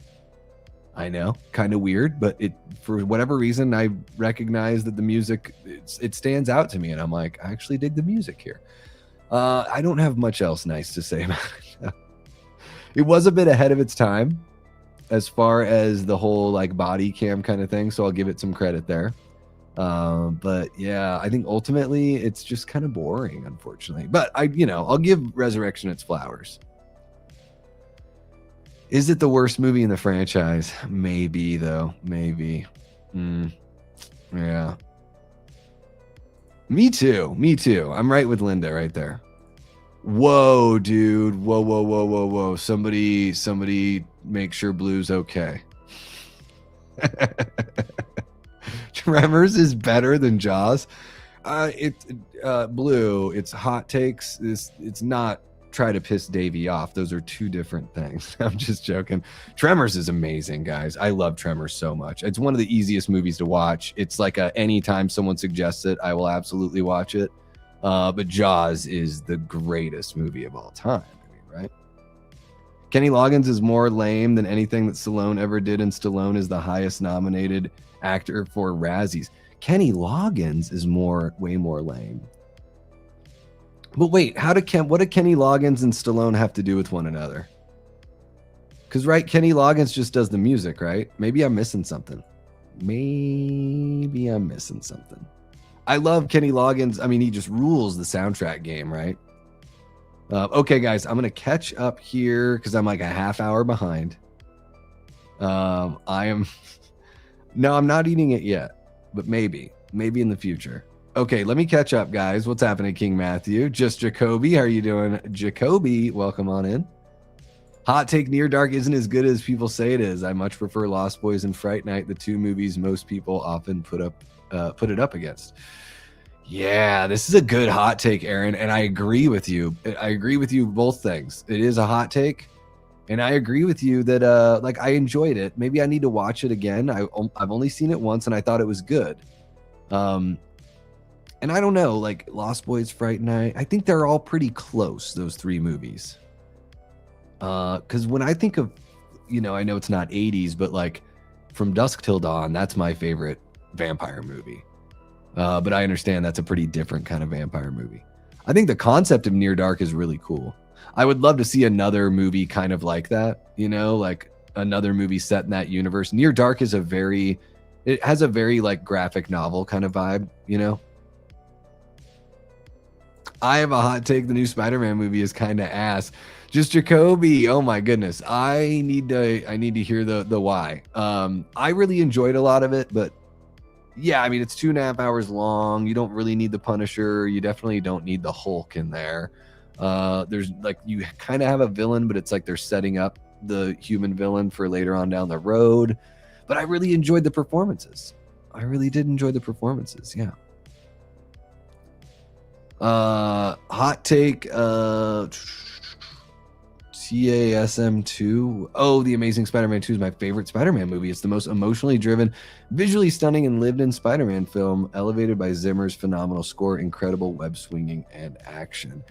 Man, they botched the Electro, like the look of Electro. The way that they did the storyline was really strange and childish. It was like that parasocial relationship, and then he becomes a supervillain and wants to kill people because like Spider-Man forgot his birthday or something. Kind of wild. Maybe I just need to, like, I love Andrew Garfield in the role.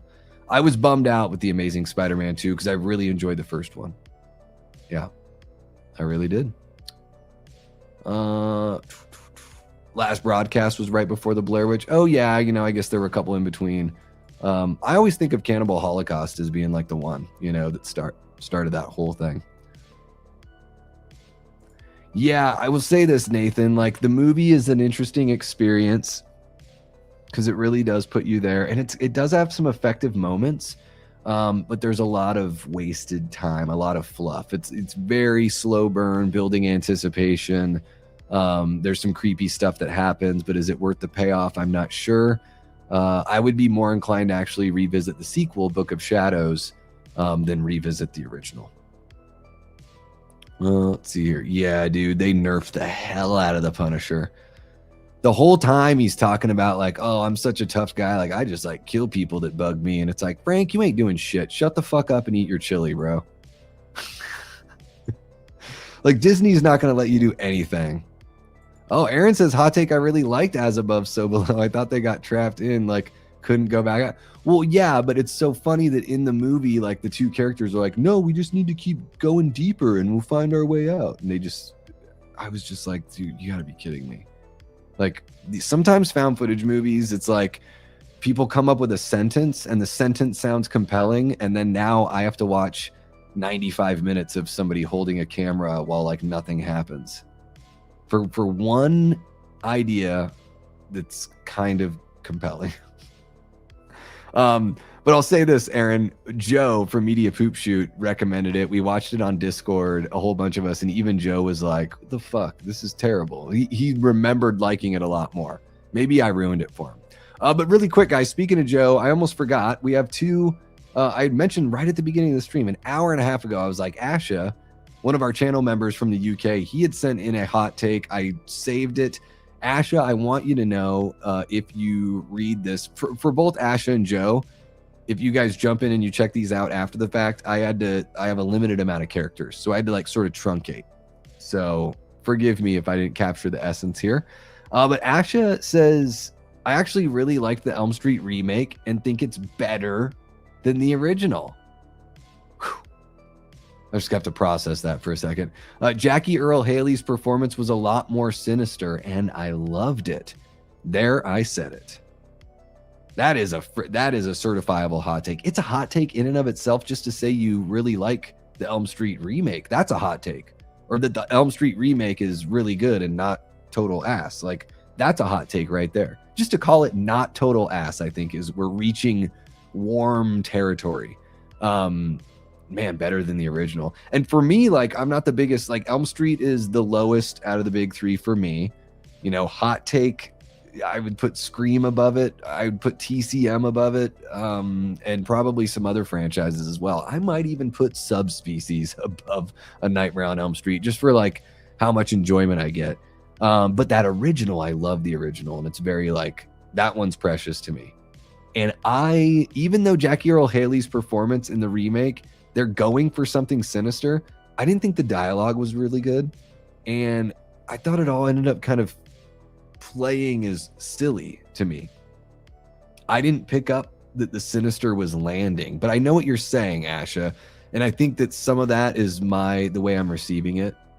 That it just didn't really land as sinister. Certainly not more sinister than Robert's performance in the original, if we're only comparing those first two. But man, this is a hot take right here, guys. I don't know.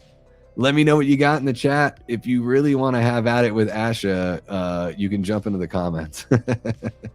But yeah, this is what we want. We want hot takes like this. This is the whole point of the stream, is to let go of what you got now. Just like John from Day of the Dead.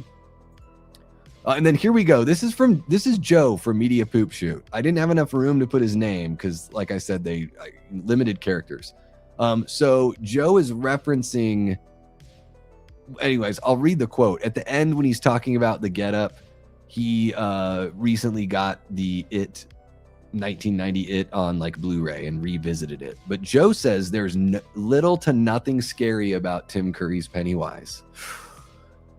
And Joe picked today to share this. As a kid in the 90s, yes, creepy and responsible for people being scared of clowns, so he'll admit that. But when he revisited it, he's saying the getup was laughable in comparison. And what I said to this is I'm pretty much the opposite. I think the Skarsgård version is a really cool look, but it's like it's doing the loud part loud. And I think what makes Tim Curry's Pennywise better in my eyes is the fact that he does just kind of look like a regular dude in a clown outfit, which is scary. But also it's that the monster is underneath all of that, and the monster is trying to hide itself. And that's what I like about that version. But yeah, you know, I would say if I were younger than a teenage, you know, if I saw the 2017 movie as a kid, like 8 to 10 years old, then absolutely I could see myself loving that version more. So I think it is sort of like, you know, when you experience it, how it's going to hit and how it's going to resonate. And then how, as you get older, it's going to, you know, you're still going to hang on to those feelings. So let me catch up and see what you guys are saying here. Blu-ray, holy cow, hot take, Trick or Treat is better than John Carpenter's Halloween. And Carpenter's Halloween is still a 5 out of 5. Wait, Trick or Treat, you're talking about the anthology film, right? Yeah, maybe I need to see it again. Hot take, Hans Zimmer is an overrated hack who puts his name on scores whose music is written mostly by his team, not him. Lito, it doesn't sound like that's a hot take. It sounds like you're just exposing that as truth, right? It is too bad because you know, it's only his name that is associated with those scores, and the music is incredible and very versatile in the genres and the types of arrangement. Yeah. My husband is also an old and he liked it too. I am an old. Yeah. It's disappointing when you know it's not real, which was my, you know, I knew it wasn't real, unfortunately. I am so sorry that you're not feeling well, Daniel. I know that's been going around. I hope you get some good rest, man. And I hope you feel better by the weekend. How about that? Let me catch up with everyone. I am way behind. If I've missed you, don't hesitate to say hello. We got Swift hanging out. What's happening, Swift? Welcome on in, man. Hope you're doing very well. Hell no to Resurrection Horror. So is Horror 365 alive? Is that Jimmy? Is this Jimmy? And then obviously this is Swift, right? There we go.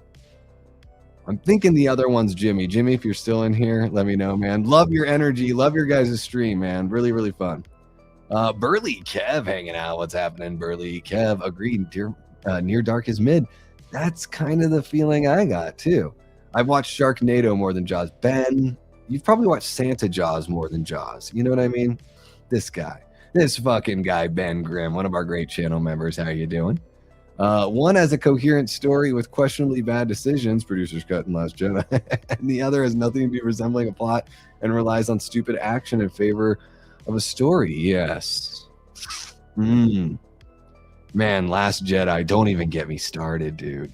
You cannot open the Star Wars can of worms, because I'm only supposed to talk about horror movies, shitty, and I will get very nerdy and let my nerdy Star Wars side out, because man, oh man, can I talk some Star Wars. That is underrated. That's a really good hot take. Man, I need to revisit that movie. James Woods, I just think he just brings such a fun energy to his roles, and it's John Carpenter doing a vampire movie with like the most ancient original vampire. Like, I just love the whole, like, the lore of it. And I love like a good adventure kind of swashbuckling. You guys know I love Castlevania, and it's like vampires. Obviously it's not like Castlevania, but it's kind of like Old West Castlevania, you know? I need to see it more than one. You know, I've only seen Near Dark once. True story. True story. He is dreamy, isn't he? Yeah. Oh, he's just a dreamboat. All right, let me see if I can catch up. Hot take: The Odyssey is a good movie, but for a Nolan film, it's a mid in one of his weaker films. Not a fan of the A-list cast competing in an overexposure contest, and for an epic fantasy, it drags. Yeah, you know, something about like not having a bunch of stars might have worked in the movie's favor, right? You know, there's just that suspension of disbelief, and I think that works when you don't have a bunch of stars. I think it's really weird to tell these stories and change some things in a pretty big way. I know it's a really long story, the Odyssey, but there are like core things about Odysseus that like they leave out. You know, we kind of get the idea that he hangs out with Calypso, and he's like a slave, like a love slave for a while. But it's sort of like that's what Odysseus does with like every chick everywhere they go. And he's just like, oh my God, Penelope, it really sucked. I washed up on shore, and like this woman made me food and made me fuck her for years. I'm so sorry I'm late. Like, you know how it is, right? And they pretty much ignore all that in the movie. But I do think like it's really weird with the Odyssey for a guy that uses IMAX and a guy that is like forward facing as far as, you know, pushing technology. He like the movie is so, it doesn't look like it was shot on IMAX. The cameras are so close. I felt like it lacked scope. It's a really weird thing to say about a Nolan movie. And I thought the Odyssey would have massive scope because of, I wanted the epic character of the story itself to be portrayed in every single way, you know, and I feel like visually it lacked an epic feel massively. I would say most Nolan movies look way bigger and way more open, and I think the Odyssey should have been his movie where it should have been the most open landscape, like widest lens ever, you know? And I wonder, like, is Nolan the right guy for a movie like the Odyssey? I think maybe we needed somebody that would have gone a little more stylized with it. Like, here's a hot take. I think the Odyssey would have been a better movie if Zack Snyder directed it. I'm not saying Zack Snyder is better than Christopher Nolan, but for that movie, I think the Odyssey would have been better for it, for sure. Yes, I'll let Asha know, Lito. I told him, I was like, dude, look out on that one. Look out on that one. Hot take: all the Wrong Turn movies are watchable and entertaining besides Part 6. I have never seen any of these Wrong Turn movies. Speaking of franchises, I'm going to check in on our poll, guys. Thank you all so much for hanging out. Thank you guys for participating. all that kind of good stuff. Guys, we're going to go for another like 20 minutes or so. Let's see here. What should we do for our next fall or our next watch party adventure? You guys want fall atmosphere, 45 votes. And almost half of you are saying that. Boom, I'm going to end that poll right there. Thank you guys so very much. Well, that helps. And that means that I don't have to give you guys another poll because you guys want movies that have fall atmosphere. So that's the way we'll go. I just don't know. This is why I say subspecies.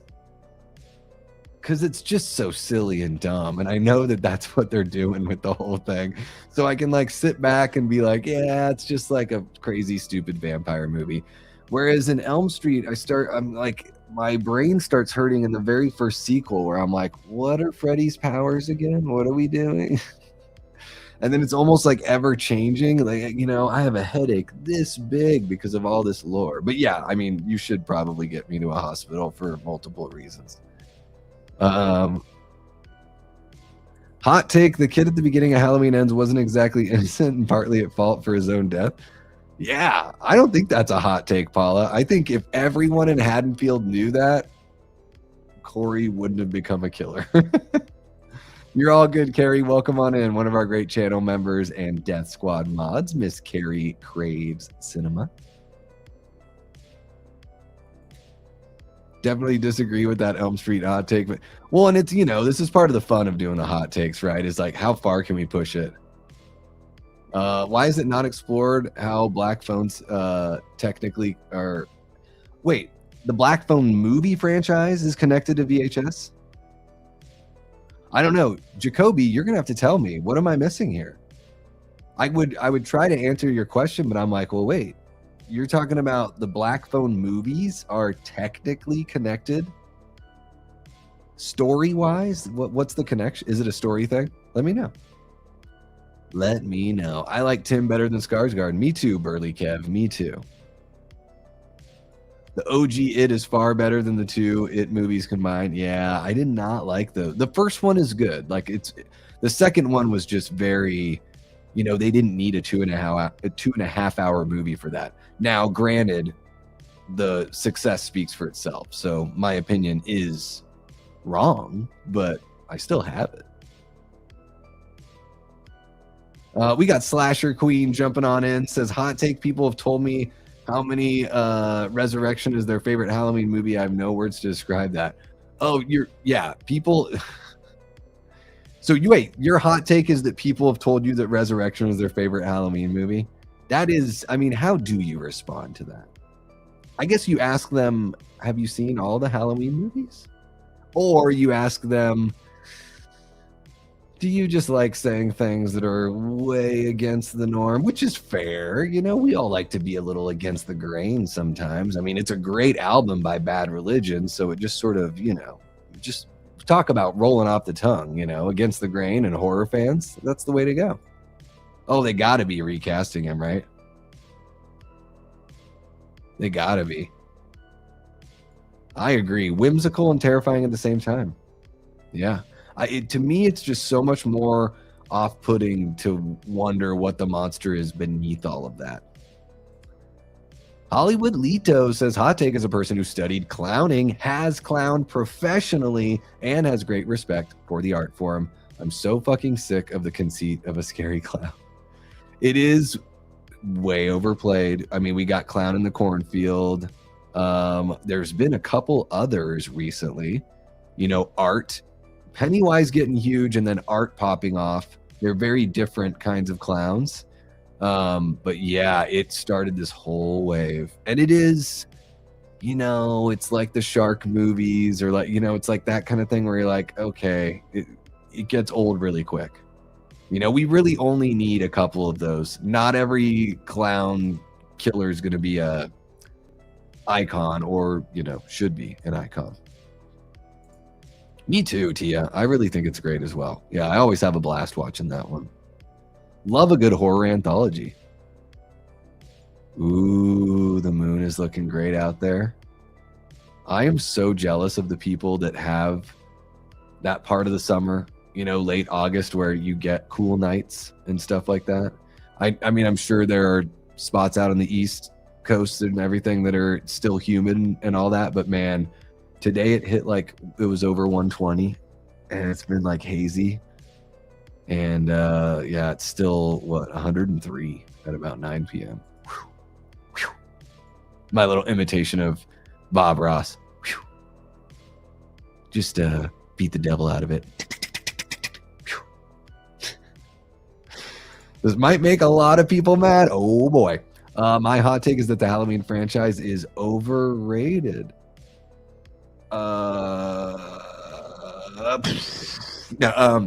Overrated. Okay, so here's my follow-up to see how hot your take is, King Matthew. What franchise would you say is better than Halloween and not overrated? Oh shit.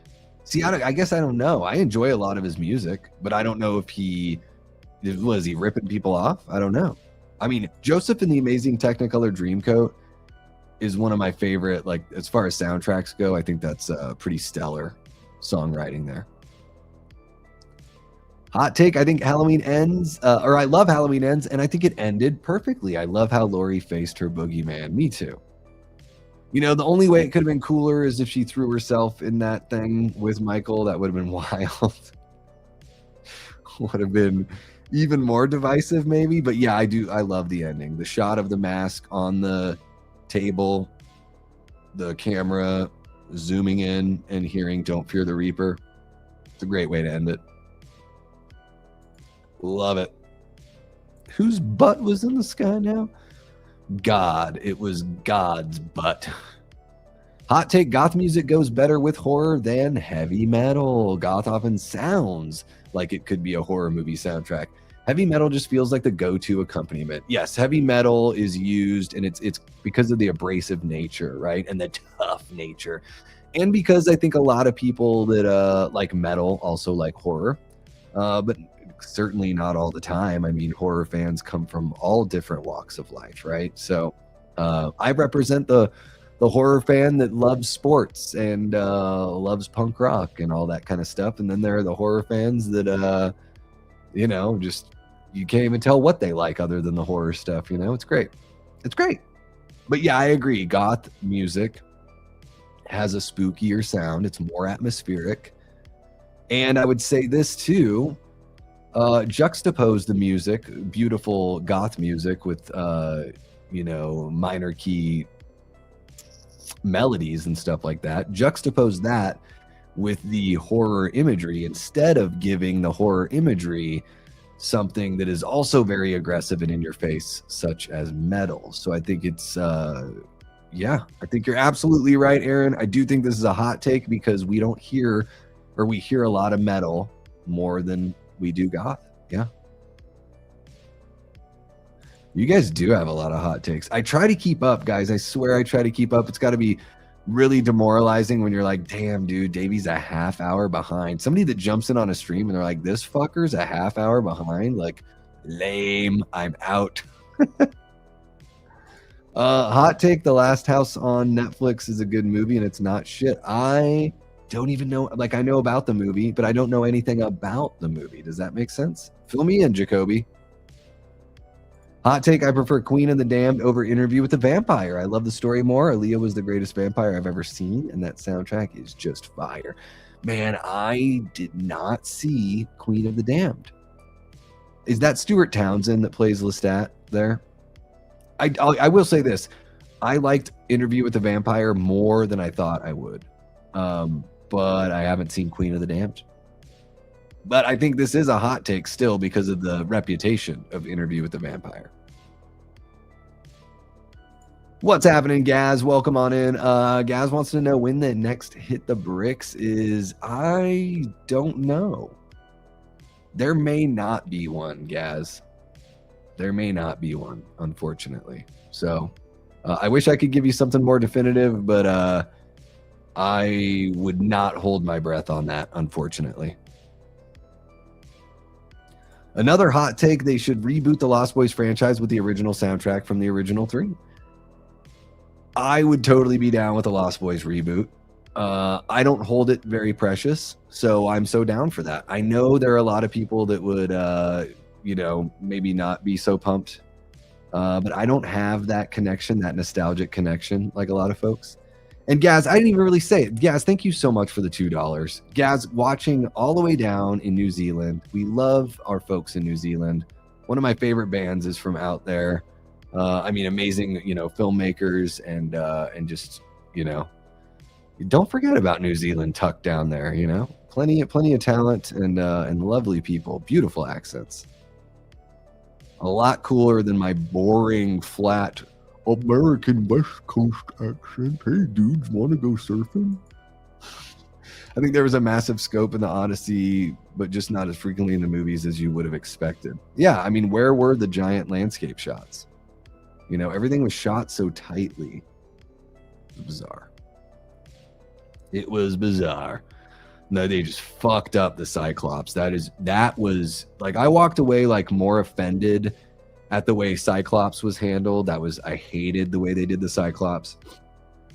The whole thing, they fucked up. They didn't even get close to telling that part right. And then between the rock and a hard place thing with the I think it's called the Skyla. Right? Yeah, the Skyla. It's like the snake monster that comes out of the rocks or whatever. Blew it with that one. That was terrible. Really bizarre. Even the whirlpool monster, I'm forgetting the name now, but it's actually a monster that creates the whirlpool with its like mouth. We never really see a monster. It's like, are we doing something real and grounded, or are we doing something that's a fantasy? Because we're doing a lot of fantasy stuff, but then when you want it, Christopher Nolan, when you want it to feel real, it's gotta feel real. And it's just like, can we just pick one? And what the fuck happened with Hades? Seriously, did they just like dig in the ground for a couple minutes and then like the dead people just started coming up out of the ground? Like, what the fuck was going into Hades? That was stupid. Would have been really cool like to see an actual descent. I don't know. And those are the things that bug me the most, is fucking up the really cool like monster stuff. Like I wanted those things to be, they just are like, oh, and then they deal with the monster and then they run away. It was a bunch of, oh, by the way, here's the exciting thing. By the way, here's the exciting thing. And now let's get back to Odysseus crying, which he does in the original story. When you meet Odysseus in the 5th chapter or the 5th story, he is a blubbering mess. It is boring. Tried to watch it more than once. I was almost as bored as when I watched Skinamarink. Oh man, the Skinamarink slander continues as well. I've never seen it, so I can't speak to it. But yeah, I thought Backrooms was pretty damn boring. I thought it was, yeah. And it didn't, like, Chiwetel Ejiofor, awesome actor. Like, the performances are really good. The movie just, it didn't scare me at all. It didn't even get close. I didn't think that the monster was very scary at all. Yeah, I don't know. Yeah. If they did the creepy, like, robot monster instead, I would have dug that a little bit more. Oh, sweet. Jimmy is, Mr. Jimmy J is hanging out. Guys, it was so funny. In the chat, I was about to say, I'm going to go out on a limb here and say that Jimmy is probably a professional wrestling fan. Dude, your energy is great, man. It's, sometimes I feel like I'm high energy, and then I watch somebody like you or somebody like Dave McCray, and I'm like, oh my God. And I love the East Coast energy. I was born on the East Coast, but I grew up in Southeast Alaska, so about as West Coast as you can get. But I've always loved the whole, just the whole vibe out there. All right. I knew it was coming. Denis Villeneuve, aka the director of the Dune trilogy, would have been a much better choice to do the Odyssey. I think so too. Yeah. It's not like he did a bad job, you know what I mean? It's just like, it just seemed like, why do you want to make this movie, Christopher Nolan? It just seems to go against a lot of the things you want to do. And now there are rumors of him, he talked about loving horror. there was a rumor that went out there, and who knows how true it is, that like he's going to put together a horror movie and Robert Pattinson is going to star in it. And I swear to fuck, if that movie is not The Strange Case of Dr. Jekyll and Mr. Hyde, then I will lose it. Because I think that would be perfect for Nolan. If he wants to do horror, I'm thinking he'd want to go with something classic and be able to tell his version of it. And he would want to do something classic that isn't well-treaded territory. So he's not going to be trying to do, obviously Frankenstein and Dracula have just been done, you know, and he's not going to jump over to the Mummy. We're in the middle of 2 Mummy movies, right? And so to me, I'm like, well, damn, Jekyll and Hyde, that's my favorite of those old I don't even know if it was Universal, just that era. And I love the original novella. I think it's so good. It's like, I don't enjoy reading very much, but I really enjoy Robert Louis Stevenson. So I would just adore seeing Pattinson in a like Victorian era, you know, true to the original novella, Jekyll and Hyde with Christopher Nolan directing. I think it'd be really, really good. Hot take to The Conjuring's overrated. I like that hot take, Blue. I'm right there. I'm going to raise you one, and I'm going to say The Conjuring and Insidious are overrated. I think James Wan brings a lot of good to the table. Don't get me wrong, guys. But it got to the point with some of these franchises where it's like, this is just mainstream, whatever. Like, this is great for gateway horror. And it's an awesome way to, you know, bring kids in and see things that are like a little more tame but still scary, and then they can grow and become bigger horror fans down the line. But The Conjuring and like Insidious and stuff like that, for me, I'm like, I can't really get into them too much. I don't dislike them, but yeah, I think they're definitely overrated. It is like the McDonald's of horror, I would say, stuff like that. Yeah.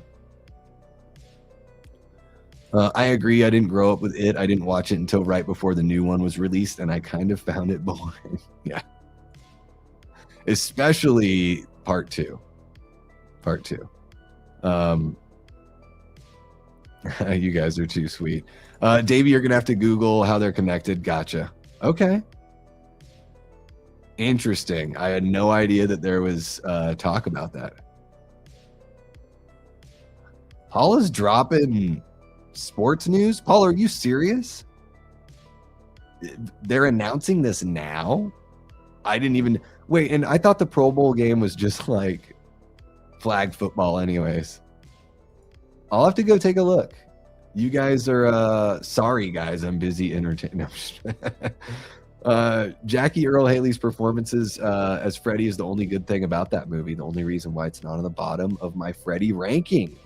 Yeah, because Freddy's dead. Yeah, I don't think Jackie did a bad job. I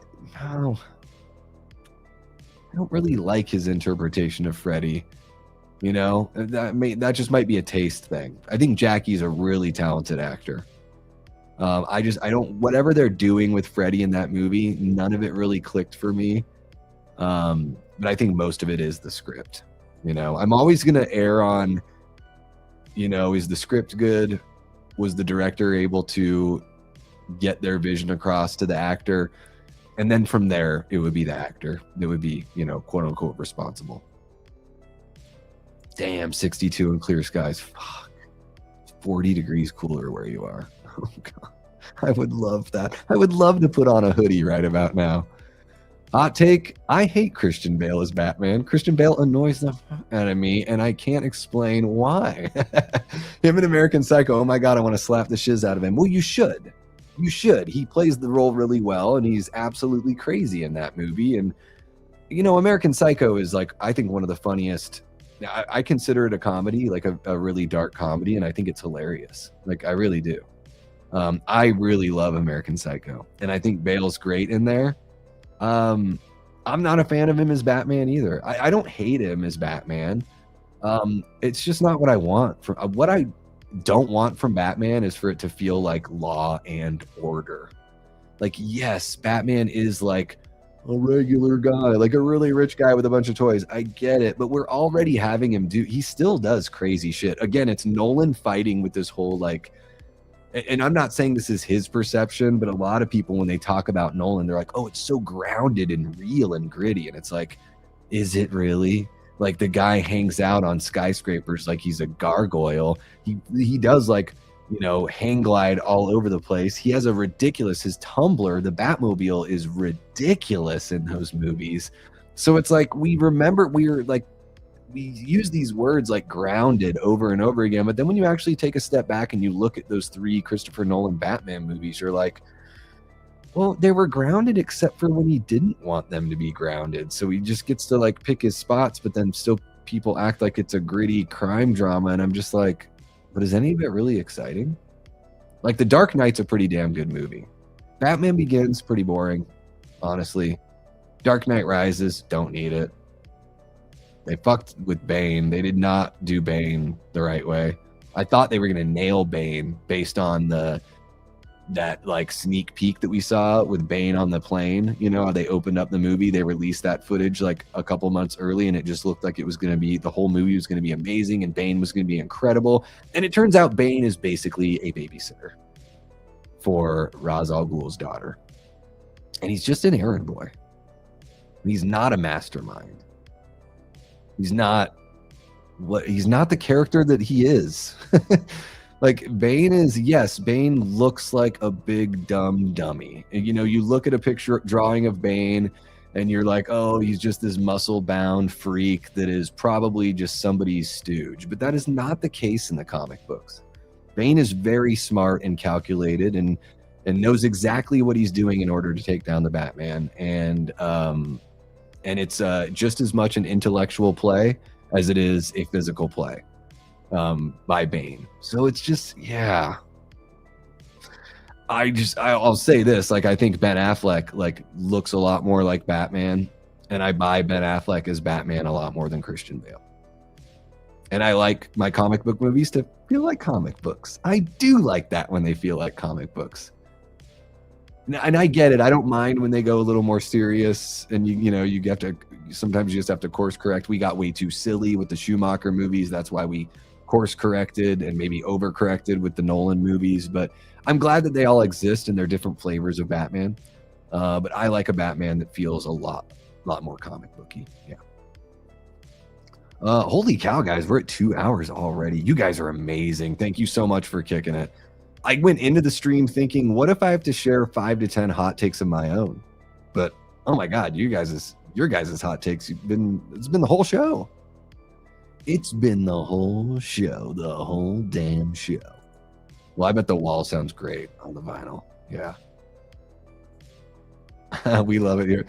You guys are like, what's great is I can leave a comment and then I can go take a nap. And when I come back from my nap, like, he's finally responding to my comment. Interesting. I didn't even know that was a thing. Tia. Share with us on Discord, Tia. Hot take, Tim Curry was good in it.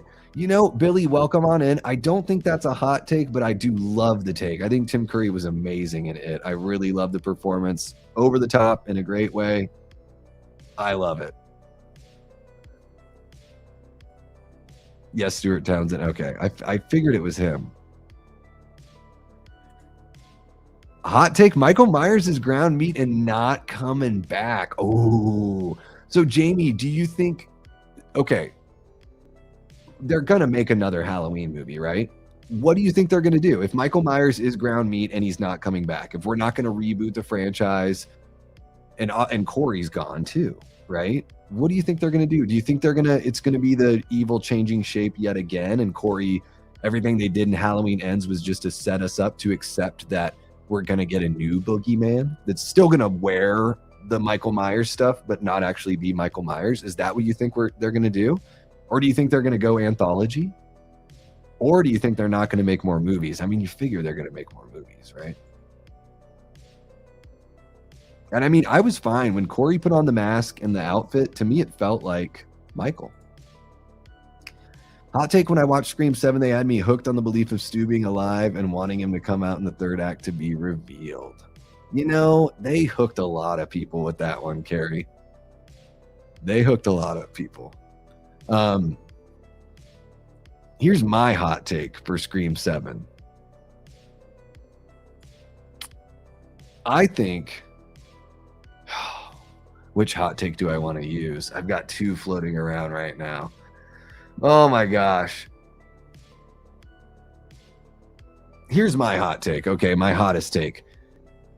Anna Camp's her character's motivation, Jessica's motivation.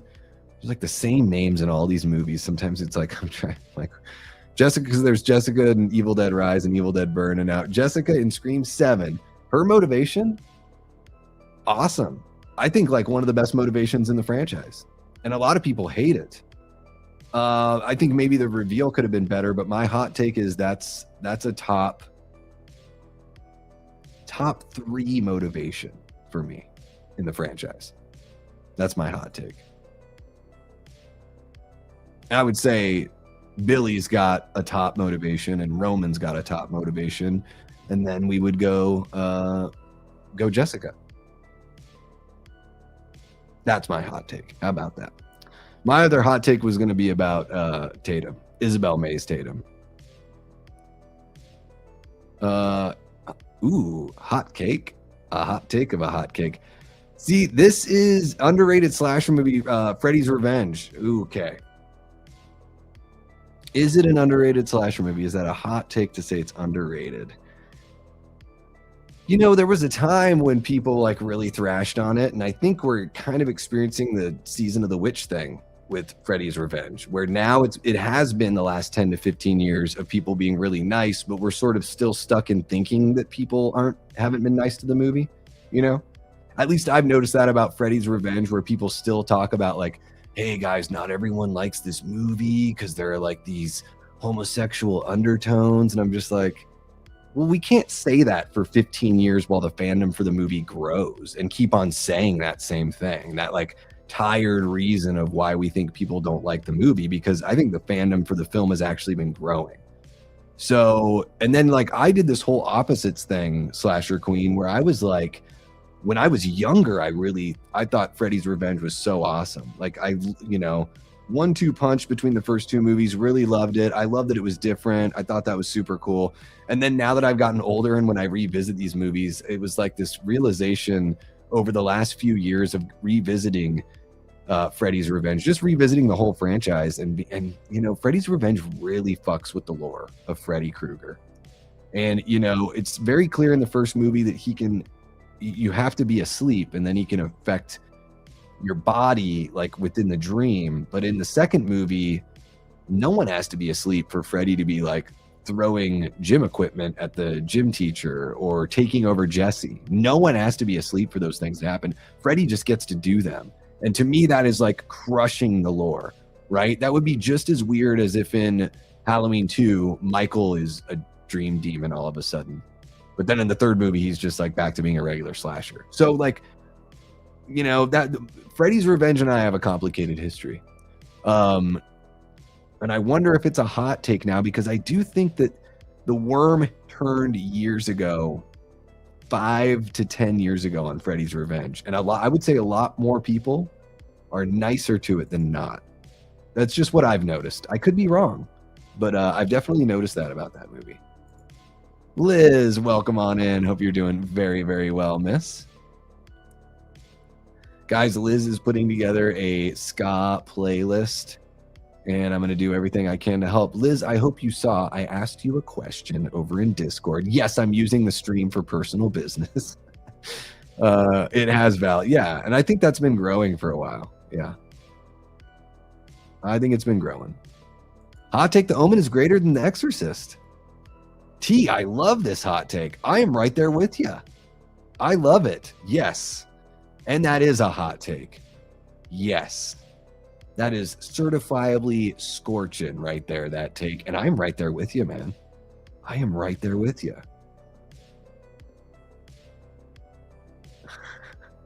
And then Carrie's like, well, I don't like that movie at all. I really dig it. I'm a big Richard Donner fan. I love the mood and everything going on in that in the first Omen movie. I don't think I've seen any of the sequels. And see, that's the interesting thing with Skinamarink as well, is for every 4 people that are like, that was the worst movie ever, there's that one person that's like, I thought it was really good. Like Evan from Rockland Graves really likes Skinamarink. And like, I think his taste is pretty solid, right? It doesn't mean that everything, you know, that we're gonna fall in, you know, in line as far as the, you know, digging the same exact movies, but you know, it does give me pause where I'm like, man, a lot of people don't like it, but there is some love. So, and I've never seen it, so it's something where I got to see it myself. Yeah. Liz agrees too. Liz coming in with the good taste. Nolan, Jekyll, and Hyde would be absolutely badass. I think it would. And just imagine Robert Pattinson as Jekyll and Hyde. Dude, like the guy has chops. I mean, oh my gosh, Jekyll and Hyde could be so great. And it's Jekyll and Hyde is one of those things, it's never a bad time to tell that story. It's always relevant. You know, we were talking RoboCop last night with the news and everything, and they're like, now especially is a good time for us to examine corporation. No, it's always a good time. Don't, this whole like now especially, that might just be marketing, but also I think it's, you know, it's sometimes people use that as a way to just sort of get in some sort of political dig or whatever. And it's like, no, corporations have been doing their things for like 50 or 60 years. It really doesn't matter who's sitting in the Oval Office, right? They're still getting their way no matter what. So it's always a good time to do that.